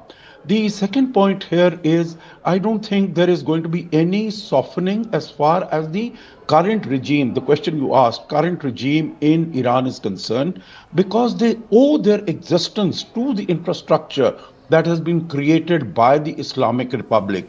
First Imam Khomeini and now Ayatollah Ali Khamenei. So I don't think that they will find any takers, unlike Venezuela, who are willing to work with them. The day after what Israel and US have done, they will have to look for a new leadership. Now, they don't seem to be very convinced that Reza Pahlavi, the son of the former Shah, that he fits the bill. But then they'll really have to come up with another leadership. This leadership is not going to cooperate with him. Having been in Iran in the earlier years of the establishment of the revolution in the early 80s, and till recently, I know that those people are inveterately opposed to anything coming from Israel and the United States.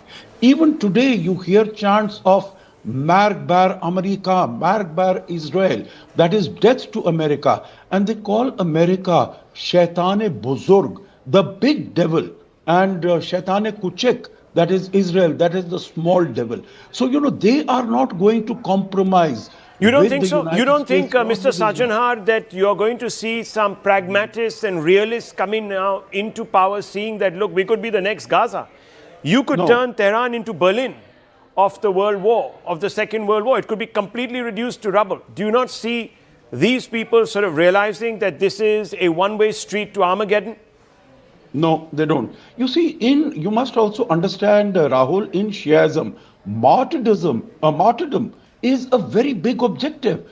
Being martyred to the cause is something that you aspire for. And that is why you will not find any one of them backing out. You have to look at the ideology also. They are not rational people, so that, okay, fine, this is the end of the road and I can make a turn. No, as far as they are concerned, they will much rather prefer to be martyred to the cause rather than change their stance. Okay, what are we seeing behind me, viewers? What are we seeing behind me? We are seeing CENTCOM releasing the first pictures of the 24 hours of Operation Epic Fury. This is what we're seeing.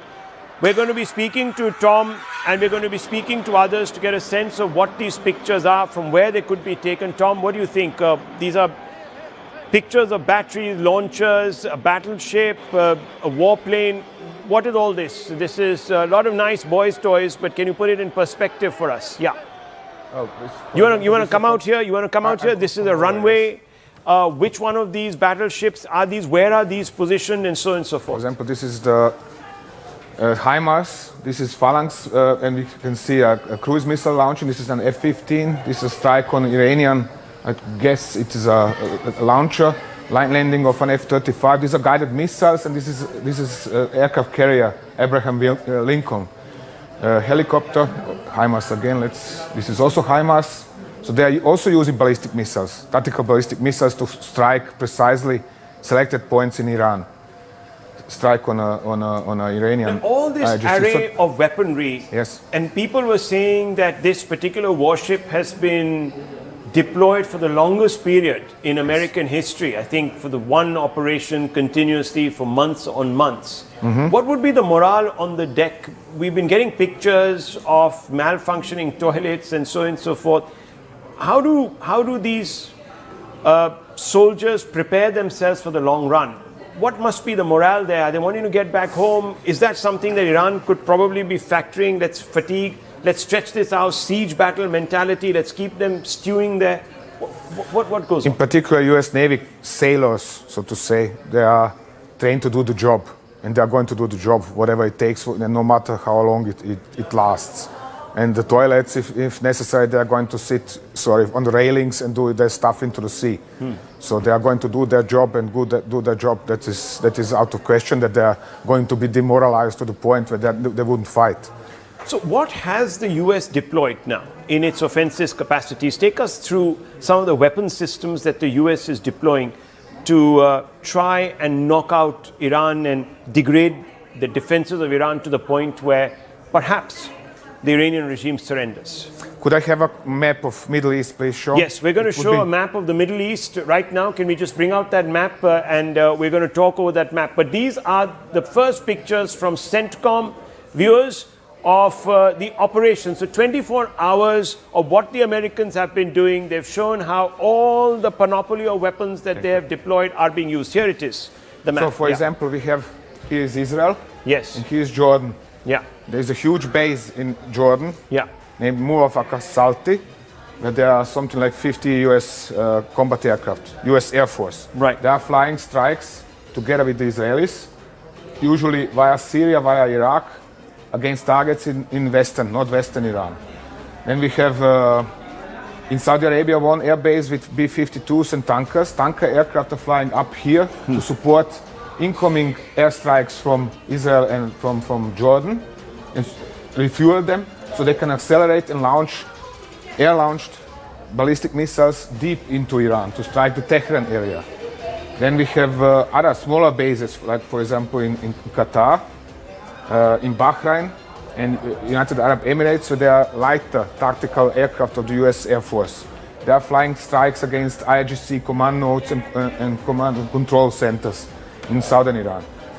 Then we have one aircraft carrier in the Gulf of Oman, which is flying its own airstrikes against targets also in the Persian Gulf, the Strait of Hormuz.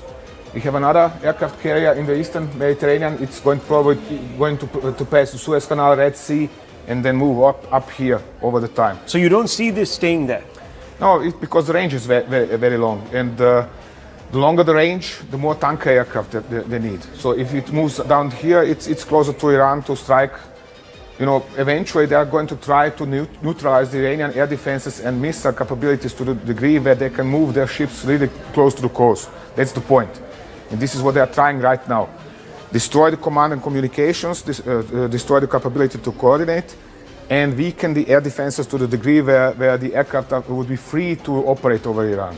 So claiming after only 24 hours that they have now control over Western Iran or something else, this is much too early. We have seen this last year in June, didn't happen. General Pandey, what's your assessment of this CENTCOM video and the claim? So air dominance over Western Iran, they say.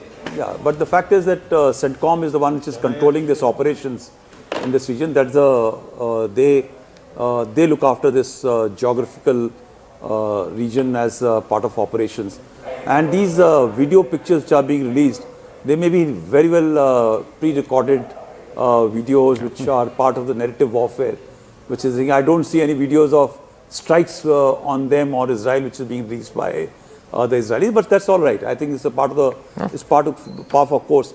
But the question which you asked about Ford having been out in the sea for about 240 odd days plus and having been towards Venezuelan waters and this thing.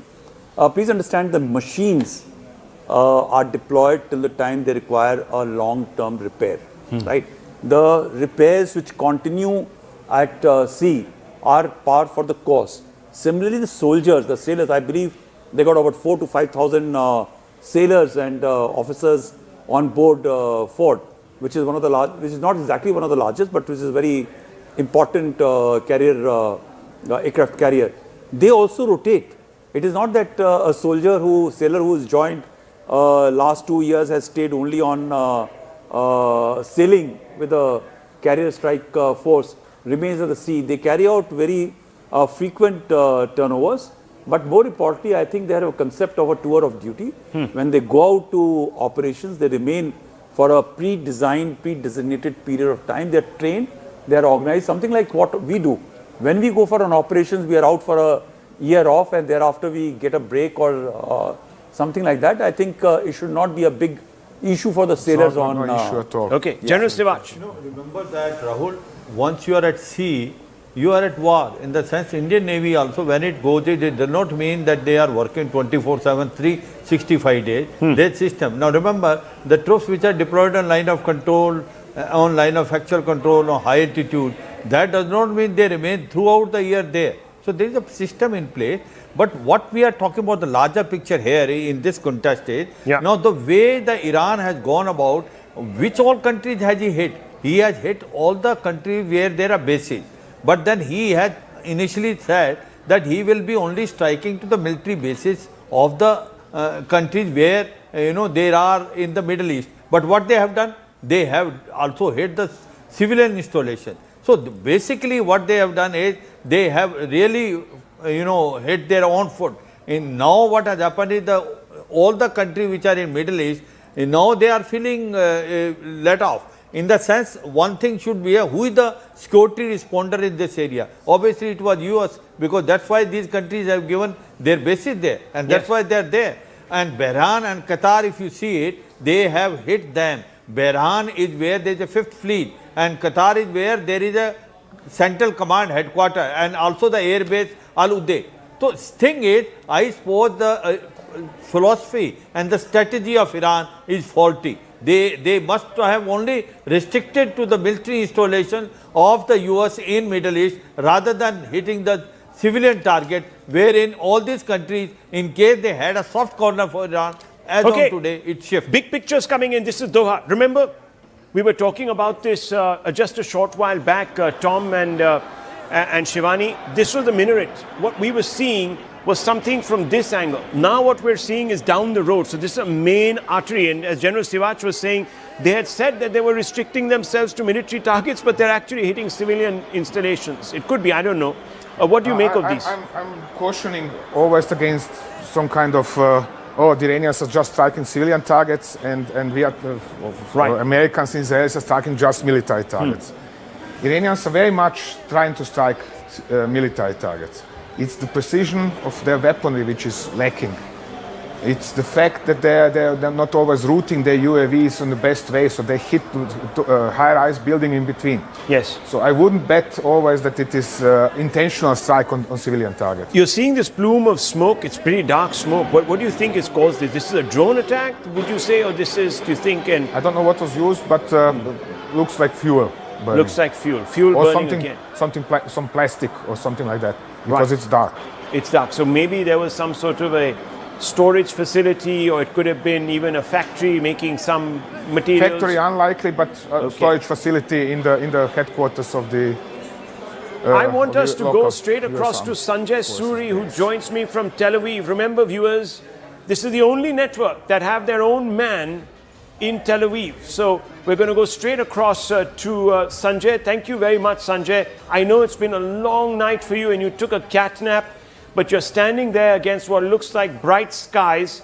Is it really as tranquil as it looks in your background, or is it true that there are continuous air raid sound sirens that go off every so often? Well, looks can be deceptive, particularly momentary looks. It's not calm here at all. There have been sirens going all night. We've been hearing a number of blasts, and a lot of these are certainly anti-missile launches, interceptor launches. And we have reports of one ballistic missile that has hit central Tel Aviv. It got past the defenses. A number of injuries have been reported. A residential block has been damaged. There are also reports coming in, unconfirmed yet, of one death in this ballistic missile attack. And these attacks are continuing as we speak. There are sirens going on here all the time. Clearly, the Iranians are hitting. They're hitting with all they've got, and they've hit Israel at several places, Haifa, Jerusalem, and here in Tel Aviv. The question is how far they can continue to do so.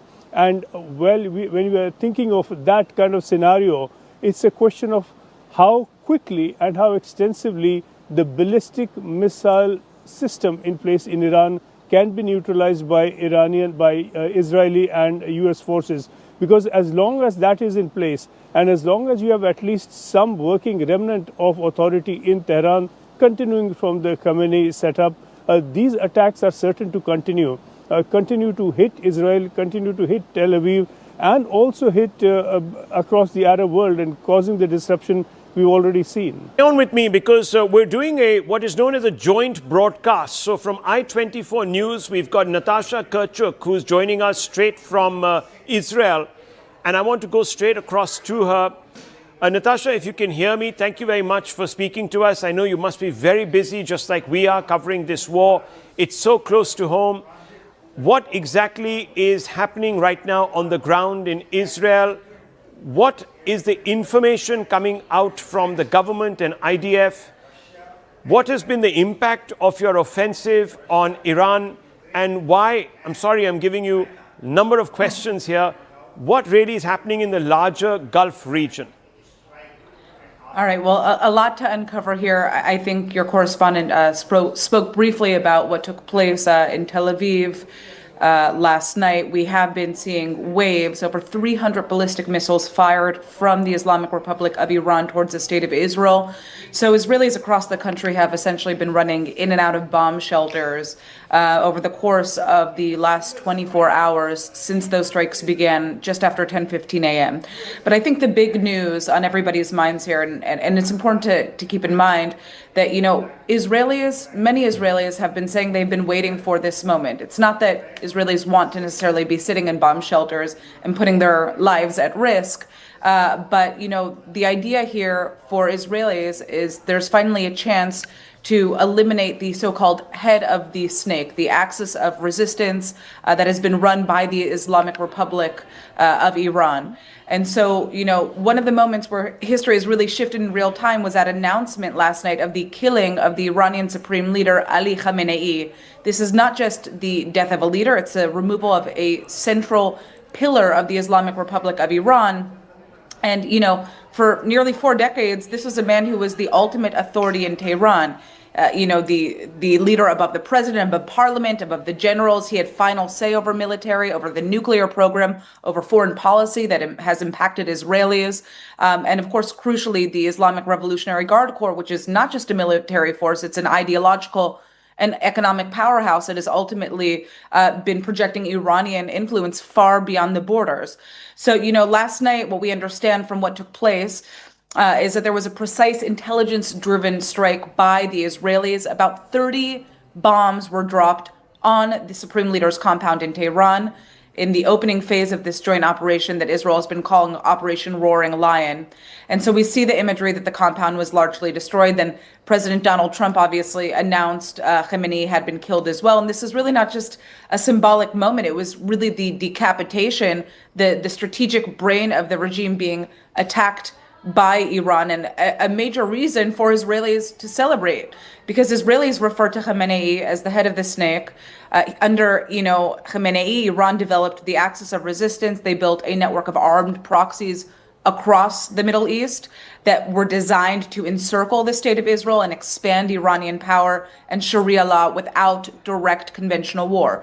So even if you haven't been seeing Israel and the IRGC directly in conflict, like we have been seeing over the course of the last 2 years, in Lebanon, Iran has been arming and financing the terror group Hezbollah, which has an arsenal of rockets and missiles that they've been firing into Israel since October 7th. Hezbollah has become stronger than the Lebanese state itself, so contributing to deep economic collapse in that country. So it's not just Israel hold your being thoughts affected. for just a few seconds, because I'd want your comments on a couple of things. Yes. Another big breaking news development coming through: Major General Abdul Rahim Mousavi, who's the chief of staff of the IRGC, has been eliminated. That's what we are being told. Chief of staff killed. That's a big development there. It appears that the top leadership of the regime is taking massive hits. So the Israeli and the US action is proving to be extremely effective on the ground as far as creating some sort of hole or vacuum in the decision-making process in Iran. So I want to bring back Natasha and speak to her a little bit about this. We were told that this was going to be a preemptive strike, in the sense a strike that tells Iran, we're serious. You've still got time to reconsider, come to the table. But when you eliminate the Ayatollah, when you take out the top leadership pretty much effectively, you already have a transition. This appears to be not quite a preemptive strike. This was something a lot more, would you not say? Absolutely. I mean, the Islamic Republic of Iran does not recognize the legitimacy of the State of Israel. For decades, Khamenei has openly called for Israel's destruction. This was not just fringe rhetoric that was coming from the Islamic Republic. It was official state doctrine. So, yes, you could say that Israel said this was a preemptive strike. In many ways, it was. We know that the Islamic Republic of Iran has an arsenal of ballistic missiles, has been working to develop a nuclear weapon. One of the main targets is the State of Israel. So yes, in that sense, any strike on Iran is preemptive to the Israelis, which is why you're seeing that very emotional reaction from Israelis about the death of Khamenei and other leadership within the Islamic Republic of Iran. It's fair to say, we understand the reports now that Israel and the United States have been working for months on a plan to essentially topple this regime. Trump said that out loud. The goal, at least from the Americans, has been to topple the regime. The Israelis will continue to say what is the truth and was always the truth, that they do not want Iran to pose a security threat to the Israeli public. And when the Islamic Republic of Iran has refused time after time to stop building up this arsenal of ballistic missiles, to stop working on a nuclear weapon while openly calling for Israel's destruction, then yes, it is a form of self-defense to be attacking the Islamic Republic of Iran, and that is the argument on the part of the Israeli government. Okay, so stay on with me. I want to bring in Tom Cooper, who's the world's #1 military analyst, with Adrian Fontazella also here with us, another military analyst. Both of them are also part of this coverage. Tom Cooper, what do you make of this first strike? New news that the chief of the chief of staff of the military outed now, finished, decapitated. It's a double-edged sword because on one side he was a military incompetent, or at least assessed as such. So it could easily happen that somebody far more capable is going to replace him. On the other, and far more hawkish, far more anti-Israel, anti-United States. Maybe radical. On the other hand, it could be that due to the loss of his influence, because he was politically influential, and therefore he had a say in lots of things that Iranian armed forces were doing. It could be that due to his demise, that there is going to be a sort of a mini power vacuum in regards of how the armed forces controlled and organized. But yes, it could be a double-edged sword as well. Adrian, we've been going down now the list, really, of military leadership in Iran. And I think my colleague here, Shivani, has got the details of who has been eliminated. Yes. How does this work? If you are depleting the leadership, how do people step in, and how are they expected to perform at levels of their predecessors? It's a pure matter of preparation and structure. So, at first, if you build an organization which allows subordinate or regional commands, for example, to operate independently, just in case they are cut off from the higher command, it can still function. And then second, it is how well you organized your succession plans. It is well known that the IRGC organized itself in order to be resilient in the face of such decapitation strikes. It was expected from them since 2 decades. So, and militarily wise, you shall never underestimate an enemy, and always take the worst case scenario. And it is very plausible that actually these decapitation strikes are more like PR strikes, because you can claim that you had this head, and that head, and so you are winning.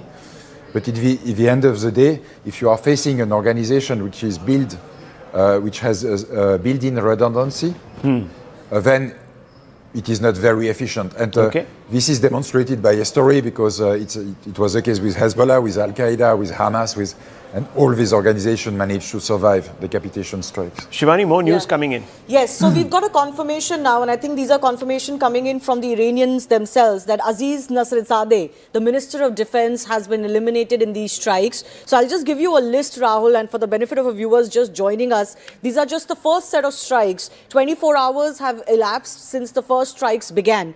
So you've got Ali Khamenei, the Supreme Leader himself, taken out in those first set of strikes. Ali Shamkhani, Advisor for Security Affairs and Secretary of the Defense Council. Mohammad Pakpour, who was the commander of the Iranian Revolutionary Guard Corps. Mohammad Shirazi, head of the Military Bureau. Aziz Nasrizzadeh, who was the Minister of Defense. And just now, we got a confirmation of the Chief of Armed Forces, the Chief of Armed Staff, Major General Abdur Rahim Mousavi.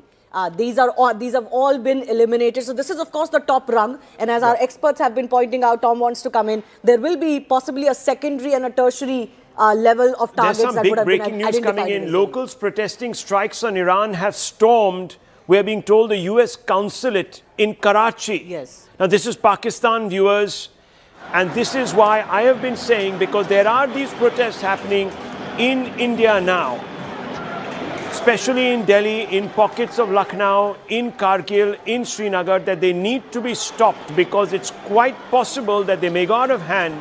Yes, you can allow for a little bit of what is known as the release of the pressure valve, but if it becomes too much, it could lead to this. Look at the outcomes. Now we have two consulates, one in Baghdad, one in Karachi. Both, as you can see, let's go full frame to these pictures. These are dramatic pictures coming out. You can see the American flag, so quite clearly this is not an abandoned premises. You can see it. You can see it's a low building with a single story. It's very well fortified, but somehow these protesters have got through, and they're not one or two, there are hundreds of them. These gates have been overrun. Tom Cooper, this is going to be something that might become, I don't know, might become part of what is the non-military play and could have a huge bearing on the way things play out in the Gulf and will begin to play on American minds. If you have a repeat of what happened in 1979, 1980, a hostage crisis, it could change the equation. That the Americans very good at recalling the occupation of the embassy in Tehran in '79, but they do not recall the all-out attack by a mob in Islamabad on the US embassy there at the same time, in which at least 4 people were killed. So they are not recalling something they don't like to recall, and they are recalling something they do like to recall. Yes, it could get this could get very serious, especially because in Pakistan there is lots of anti-US sentiment, and that is not going to change anytime soon. This is despite, of course, the leadership causing up to the American leadership. Yes, this is not looking good, viewers, from an optics point of view. You can have very many different ways of exerting pressure. Let me bring back from I-24 News in Israel, Natasha, who was with us. Natasha, these pictures are coming through. It's quite clear what the Iranians are trying to do. They're trying to rouse sentiments amongst Muslims in the Gulf and in perhaps even the subcontinent. This could have other impacts on the way this entire crisis plays out, because if it begins to enter into the civilian domain and there are casualties, specifically American civilian casualties, that could have a bearing on the politics in DC, could bear pressure on Mr. Trump to recalibrate, and perhaps even Prime Minister Netanyahu. Yeah, I mean, absolutely. We are now in a direct state-on-state missile exchange. That is what is happening. We've been seeing Iran try to fight these strikes from both the United States and Israel, both militarily and also through rhetoric. We've seen Iran fire over 300 ballistic missiles, but you have to remember, they've not only been firing at the state of Israel, they've also been firing at nearby Gulf states. We are talking about strikes in countries like Kuwait, in the United Arab Emirates, in Qatar. So while they may be trying to rouse the sentiments, and you could say try to get the goodwill of the wider Muslim Republic, the Gulf Arab nations are also seeing that Iran is striking them as well. So this is a very complicated picture. You know, obviously we know that in Iran, the picture is complicated. The state TV has declared these 40 days of mourning. But there are also reports of widespread celebration by Iranians. So the regime is dealing with a significant domestic unrest, along with this economic hardship, these strikes from the United States and Israel, and it's really just kind of pulling at the last straws to see if there's anybody who is left there to provide some level of support. But at this point, it seems like the IRGC is going to try to consolidate their power quickly. We know that there are succession mechanisms that the system has. The big question, of course, is whether this is a moment that is just going to totally fracture the regime or somehow harden it. And it seems, you know, for the broader Arab world, the implications are really just massive, because if Iran's ability to coordinate and finance Hezbollah and the Houthis and all these other militias is now disrupted, we could see major shifts in Lebanon and Yemen and Syria and Iraq. Some governments in the region are definitely quietly welcoming the weakening of the network, even if they don't necessarily love that it's the United States and Israel that were the ones to initiate these strikes. So I think, you know, instability is definitely looking like the strongest possibility right now for the Islamic Republic of regime. And I think everyone here is kind of just waiting to see how long this is going to last and what it's ultimately going to mean for those who end up succeeding Khamenei. Well, as of now, the Iranians don't seem to be backing down. Of course, it's only been 24 hours, early days, and they're taking a lot of casualties. Thank you, Natasha, for joining us. I want to go straight across to Raj Shekhar, who's joining us live from Abu Dhabi. He's a resident there. Abu Dhabi saw some strikes yesterday. What's it like, and what are you hearing? Because we're getting news that there are more and more strikes now in Dubai also. So what is the information that is coming to you, Raj Shekhar? How secure are you? How secure do you think you will be over the next few days? You're just across from Iran. Yeah, hi, sir. Actually, like before launching any missiles, we are getting some alert messages in mobiles. They are telling us to not to leave our camps or workplaces. They are telling us to stay wherever we are instead of roaming in open areas. Because we, before getting alert messages, we can see missiles flying. US, we stay here near 2 kilometers away from Al Dafra US airbase. We see US airbase people are counter-attacking those missiles with their missiles. So those counter-attacks happening and debris is falling down. Because of the debris only, civilians are dying. Some civilians are dying, and it's danger to roam outside. So it's better to stay in our camps or in our workplaces instead of roaming openly. Raj Shekhar, stay on with me. Stay on with me, because you said that you are close to a US airbase. How far is the airbase from you, and what's the activity around the airbase? I don't want you to reveal anything. I just want you to tell me if it looks like there has been preparation made to counter strikes. Yes, we stay 2 kilometers away from US airbase. We can see here above the sky missiles roaming here and there before getting alerts. So after getting alerts, we can see missiles flying on the sky. Wow. But for civilians, it's not a problem if we stay in workplaces and also in our camps. But we should not roam here and there. If we roam here and there, it's very dangerous. So we're going to come back to you and check back with you in just a few moments. Stay on with us. You can disconnect, go back into a safe shelter. We don't want you to expose yourself or people around you. So thank you very much. We'll come back to you in just a short while. But viewers, there's also news now coming out of both Baghdad and Karachi. And this news is of massive, and we just showed you that attack that has just taken place on Karachi. Let's go to those pictures, Director Saab. Let's go full frame to those pictures. There you can see those pictures. Those are coming straight out of... Now just go to the picture to the right of your screens, Director. Let's have a look at the Karachi pictures only. Those are the pictures to the right of your screens. There are many more pictures coming in from Karachi. There you can see. Let's just only focus on the Karachi pictures. Can you hear me? Yeah. Let's open this up. There you can see it. This is now quite overwhelming, Tom Cooper. This is something that has happened. The security wall perimeter has been breached. Are you seeing this as part of a unorganized public reaction, or could there be an element of sabotage, military sabotage? It is simply a prevalent public feeling, so to say, outburst of public feelings in Pakistan. Okay. So you don't attribute bigger motives. Now I want to go across to Dr. Anand Ranganathan. We also have with us Abhijit Iyer Mitra.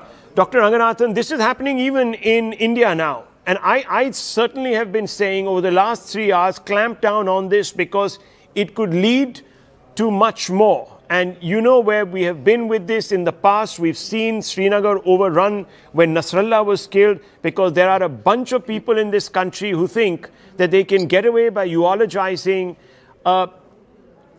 bloodthirsty patriarchs who have imprisoned half their population and committed war crimes and all sorts of other horrible crimes against the rest of humanity. Good afternoon, Rahul, and good afternoon to my fellow panelists on a day with the incredibly fast-moving developments. I have very quickly 2 points to make before others come in. Number one, thank you for saying what you have said. You know, the irony is that the Iranians are celebrating the deaths of the despot on their streets, and the Indians are marching in support and crying. This is unbelievable. And as you said, this has to be stopped. I mean, let me give you a background. This guy who's been eliminated called India an oppressor state. He was the one who's killed tens of thousands of his own people. He's sponsored large-scale international terror operations like, funding Hezbollah and much worse. And here we have tens of thousands of Indians marching onto the streets in Kashmir, in Lucknow, and in other parts. This has to be stopped by the Indian government. And number two, very important point.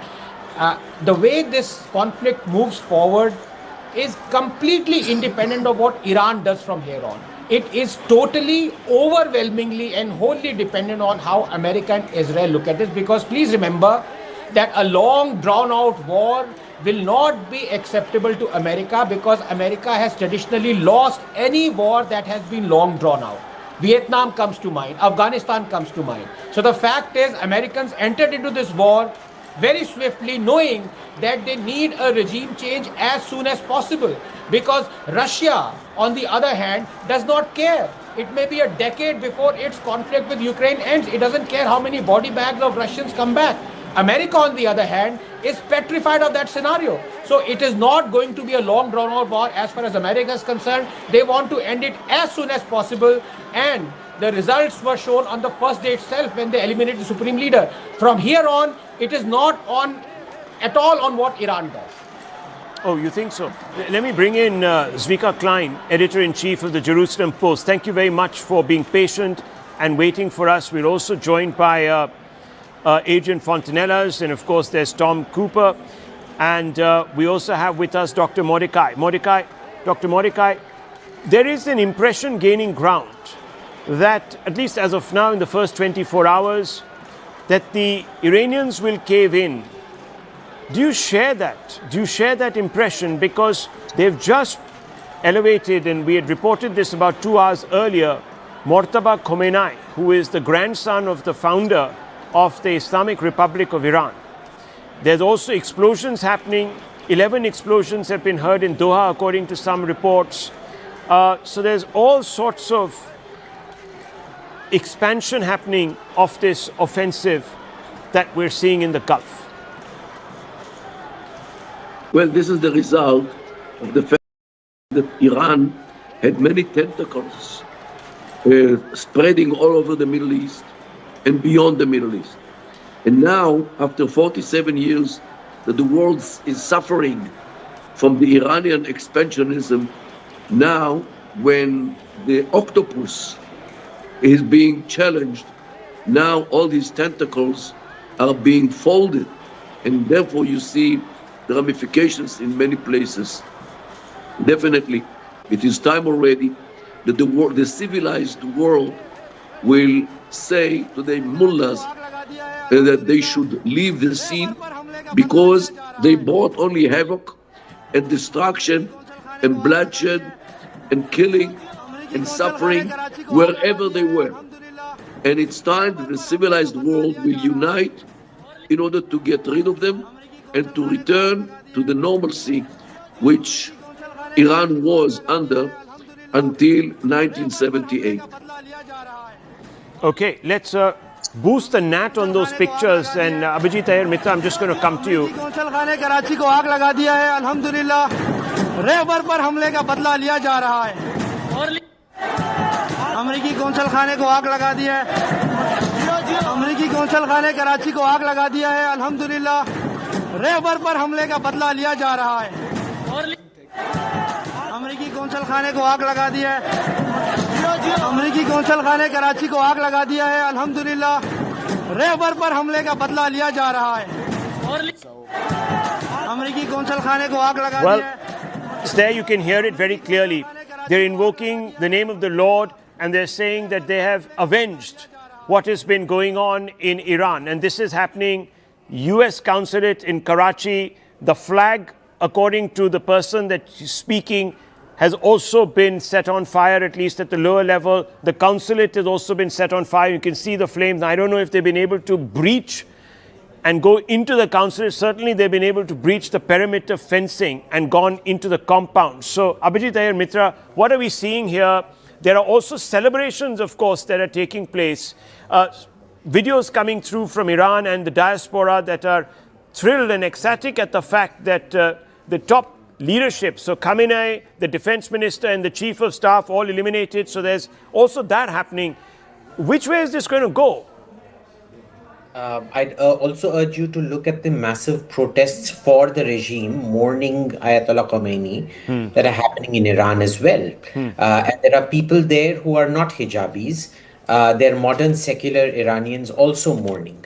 Let's remember that. This is number one. Number two, as far as Pakistan is concerned, you see every event. I've never seen a population more ready to come out and riot than the Pakistanis. Essentially, every international event is like putting bananas in front of a bunch of monkeys. They can't resist themselves, especially when it comes to embassies. This isn't the first time, like a fellow panelist pointed out. In 1979, they attacked the US embassy, burnt it down. And what I want to know is, where is the security around this consulate right now? The external security is meant to be provided by the host country, which is to say Pakistan. After an attack has happened, which you know can inflame tensions, where is the security around it?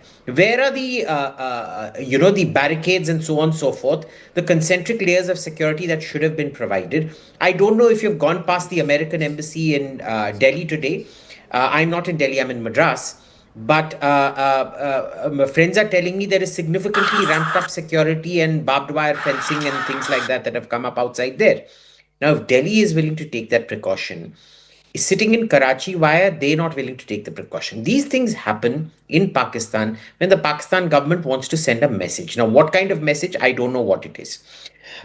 On one hand, they should be aware. Yeah. The Americans, this Trump regime has gone and once again warmed up and cozied up to Pakistan at the expense of offending India, and they've done it with complete and utter disregard for warnings that have come from every quarter about doing this.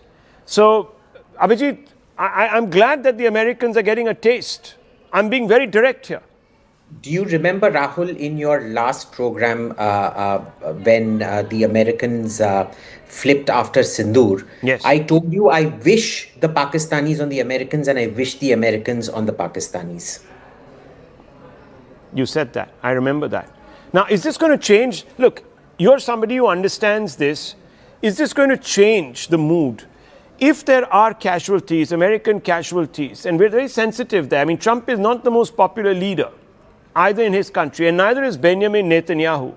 If there are civilian casualties, and if this is today the US embassy or the US consulate, what's to say that tomorrow the Israeli embassy and the Israeli consulate in another country is not targeted similarly? Or there might even be a hostage crisis. What happens then? I'm sure there is going to be some kind of incident somewhere because remember, not all security is equal around the world. This was bound to happen. I think both the Americans and the Israelis know that things like this are going to happen. I'm sure they've taken their own precautions within the compound as well. My real worry is with the out of compound security, which host countries provide. Now, you can be fairly certain that in countries like that are extremely developed and therefore have a good security force, like say the Emirates and things like that, or Bahrain, this won't happen. But in the less developed parts of the world, there is a high likelihood that some kind of situation like this will happen. I also want to point out, Rahul, if you noticed yesterday, when Iranian missiles were landing in Qatar, Pakistanis were sitting and cheering the attacks. They were saying, Inshallah miss ho jaye. Inshallah, may the interceptor, not the missile coming in, may the interceptor miss. In Bahrain, of course, there is, Bahrain is a Shia majority ruled by a Wahhabi monarchy. And they have a long history of antagonism with their ruling family out there. So in Bahrain, it is more understandable. But imagine Sunnis living in Qatar, supporting missiles attacking the place where they live, work, earn, send back money. This level of, self-sabotage is really, it's unique to Pakistan. You never find a country more adept at self-sabotage than Pakistan is. And of course, my greatest reassurance is the fact we can never do to Pakistan what the Pakistanis won't do to themselves. Very good point. Dr. Ranganathan, let's open this up and go a little deeper, because what we saw was a recalibration. There was a period when America had dehyphenated relations between India and Pakistan, and now we're seeing a recalibration under Trump, and he calls that failed general of theirs the best and his favorite field marshal. The failed marshal has become his favorite field marshal. Does Trump understand foreign policy? Does he even understand the situation on the ground here? Does he even know what he's up against in Pakistan? And I just written a piece a few days ago cautioning Sergio Gore, the US ambassador, saying don't make the mistakes of the past. And I said I've written an open letter and it went viral. So I want you to comment on this, because this is something which I think the Americans deserve to know, discover for themselves. A couple of points out here. When that rogue Kissinger said that to be America's enemy is dangerous, but to be America's friend is fatal, I think he can also include Pakistan in there. And I think Trump, there are two ways of looking at it. One, Trump was wholly ignorant about the history of Pakistan and the way Pakistan behaves. Or two, he knew exactly how Pakistan behaves. And I'm inclined to believe, I think the latter, because Pakistan, let's take it, is a vassal state, is at the beck and call of America. And any state that is in that situation, it is up to America to dictate what goes on internally inside Pakistan, because they know very well they control everything that Pakistan is going to do externally. So if this is happening, and if the security that at all times has to be more heightened than anywhere else, any other US consulate around the world, and they let the mob in, you have to accept the fact that this is all premeditated, that this has been done in consultation with the states. What could be the repercussions of this? Number one, America is trying to assuage the situation, maybe put pressure to, as I said, it is in America's complete interest to end this war as soon as possible. In their interest, they will go all out to do that. They are petrified of body bags, and then the entire insinuation of Epstein will, it's already bubbling in the American Washington circles that all this has been done, like what Clinton did, years ago in Somalia. So to kind of put that at bay, America is trying at least 3 or 4 things, yes, on the ground, but more so diplomatically as well, and also conniving this kind of thing to happen in Pakistan. Now, let me tell you, viewers, the psychological optics and the impact of this on American diplomats and perhaps even Israeli diplomats in different capitals of the world, especially in those, as Abhijit Iyer Mitra was telling us, not very developed. And Chief, I'll just come out to you in a few moments, and thank you for being so patient. But I'm also going to show you pictures now from Dubai, viewers. The streets are emptied out. It's a ghost town. This is the marina. This is overlooking where all the hotels are. This is the marina where you can see all the big billionaire boats. Not a soul.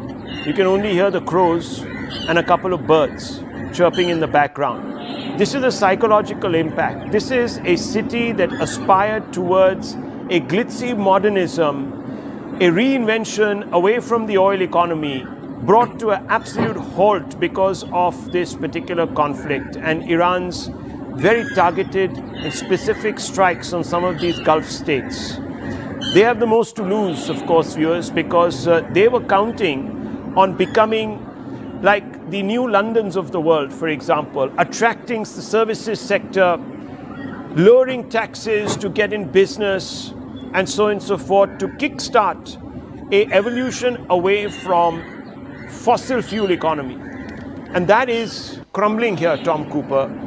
This is going to cost these economies a lot. People won't come in. There's going to be long-term instability, people looking over their shoulders. You know, we know this because Delhi went through that. India went through lots of terrorism by proxies. You couldn't see these enemies. They were in the shadows. Sanjay Suri is there with me also. And this is something that will have to be calibrated. This is the human cost. Yes, we've seen last year during the Operation Sindor, India lost in a matter of, what was that, not even 4 days, 80 billion or something on revenue, on income. So this is likely to go several times higher than that. And primarily because, well, certain people want to have it their own way and no other way.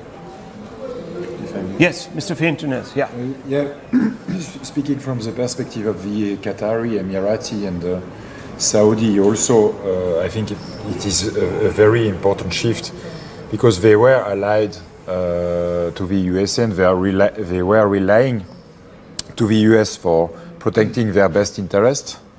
And in a sense, with this operation, it's crystal clear for everyone involved that their protector does not care about them and does not care about the cost.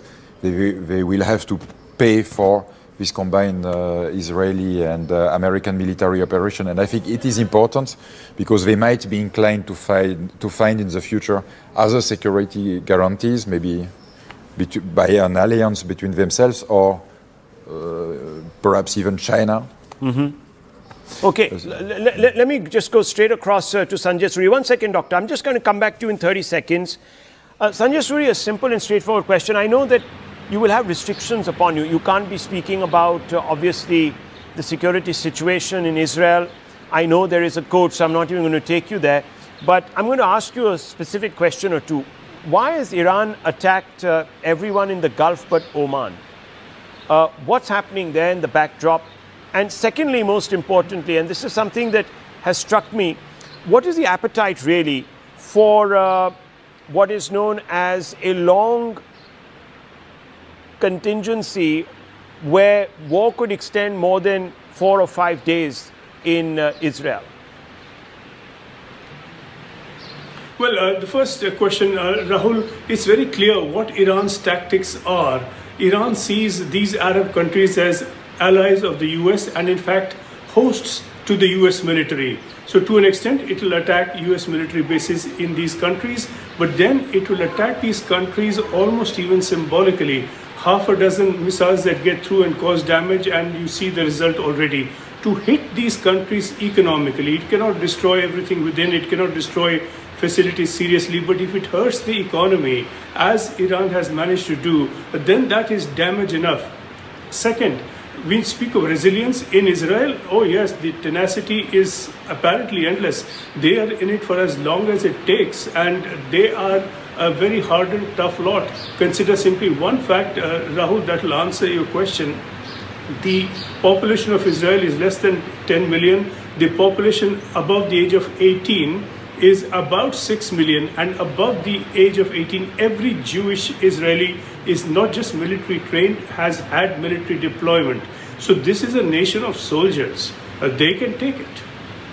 They can take it. So, viewers, now you're having two different reactions coming through. You have the UAE that is on tenterhooks, viewers, on tenterhooks, because they don't know what's coming from across the ditch, so to speak, from across that strait. And you can see pictures on the right where Pakistan is erupting in fury.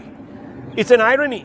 The Americans have called their Operation Fury, and the fury is erupting where? In Pakistan, viewers, where the Pakistanis, the great new friends of the United States, are turning on their benefactor, the man who gave them billions of dollars. These Pakistanis are shameless, viewers. They have no loyalty to anyone. They have no loyalty to their own people. They didn't show any loyalty to the Bangla friends across the subcontinent, viewers. They betrayed them. They betrayed the Iranians. They betrayed the Afghans. Now they're betraying their only benefactor. Remember, that state is held up by the three A's: Allah, America, and the army. One of them they have betrayed. Viewers, let's be honest about that. I never measure my words, because when it comes to Pakistan, you can't measure your words, viewers. But I want to go straight across very quickly, once again, back to Sanjay Suri and also to Anand Ranganathan. Anand Ranganathan, first you were raising your hand, you wanted to make a point. No, very quickly, look, I speak as a layman. I've already said you're amazing experts on your panel, and Tom is one, and I really latch on to every word he says. But may I slightly disagree with him when he talked about rightly that India lost billions during Operation Sindoor. Well, those billions were lost and then, of course, subsequently recovered. But that's the way stock markets react to every war. You're going to see that tomorrow. I mean, stock markets are going to crash the world over. But the fact of the matter is, today we see after a couple of missile strikes, Dubai has emptied out. We never saw such scenes in Delhi. You know why? Because we have our own indigenous Akash defense system to thank for. And Dr. Ramarao, he constructed something on shoestring budget that intercepted 664 missiles and Pakistani drones in a neutralization rate of 99.4%. So, Brilliant. This is happening in Dubai when you had an overarching ally, America, not able to protect it, whereas we withstood 884 Pakistani missiles and drones, and Indians were freely moving on the streets. Well, Air Marshal is here with us, and Air Marshal is also going to give his little input. So, Air Marshal, you keep sitting there, please. I'm just going to ask you a couple of questions. How is this happening?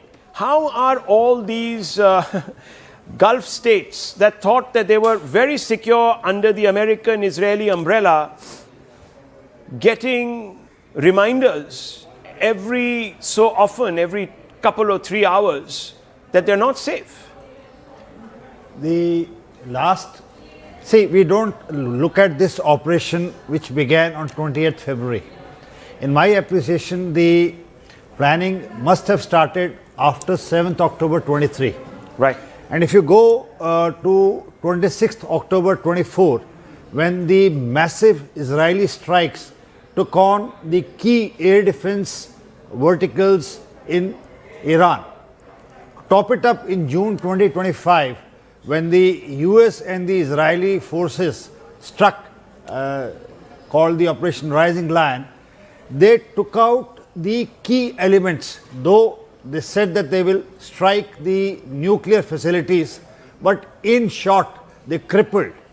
The Israelis and the Americans are threatened, in my appreciation, of the ballistic missiles which the Iranians now possess. The advanced missiles which the Chinese have given them can target even the mainland America. The fissile material, as I was listening, has, with the deal with Oman, the Iranians had agreed that they will, put a stop to it. But that is not the whole aim. The whole aim of this present strike, in my opinion, is twofold. One is to checkmate China. If you see, the January action in Venezuela was related to oil, and this strike also is related to oil. The Chinese get their maximum oil from Venezuela and Iran. So with this strike, what happens now? The prices of oil will shoot up. The supply through Gulf of Hormuz. Saw that picture we showed you, how the entire Gulf was actually completely log jammed there. That particular state of Hormuz, beyond a point, completely emptied out, and there's a warship there also. What you're seeing, viewers, the mob has entered the US consulate in Karachi. This is the same country that till yesterday was swearing allegiance to America, whose leaders were praising Trump, saying that you are a great man, that you are deserving of the Nobel Prize, that we are going to hypothecate our forces so that you can use our forces to go out there and maintain peace in Gaza. This is that same country, viewers, Pakistan. Look what they've done. There's shots ringing out. There's all sorts of disruption. There are flames. They've entered the entire compound. Is there going to be something dramatic unfolding on the ground there, viewers? This is a dramatic twist playing out. US citizens, I don't know if they're in that consulate building. I just hope they're not, because this is going to turn into something very, very serious if there is a hostage crisis, Tom Cooper. I'm going to come out to you, but I'm also going to walk out and talk a little bit to my colleague, Zaka Jacob. Zaka, we've been doing this, of course, complete relay since very early. And what we're now seeing, of course, is something that we didn't expect. This is Pakistan turning its back, or the people of Pakistan turning their backs on America. You remember all of those talk about, Pakistan being used as some kind of a staging ground for attacking Iran from the east. Clearly, that couldn't have been done because of this. The public sentiment in Pakistan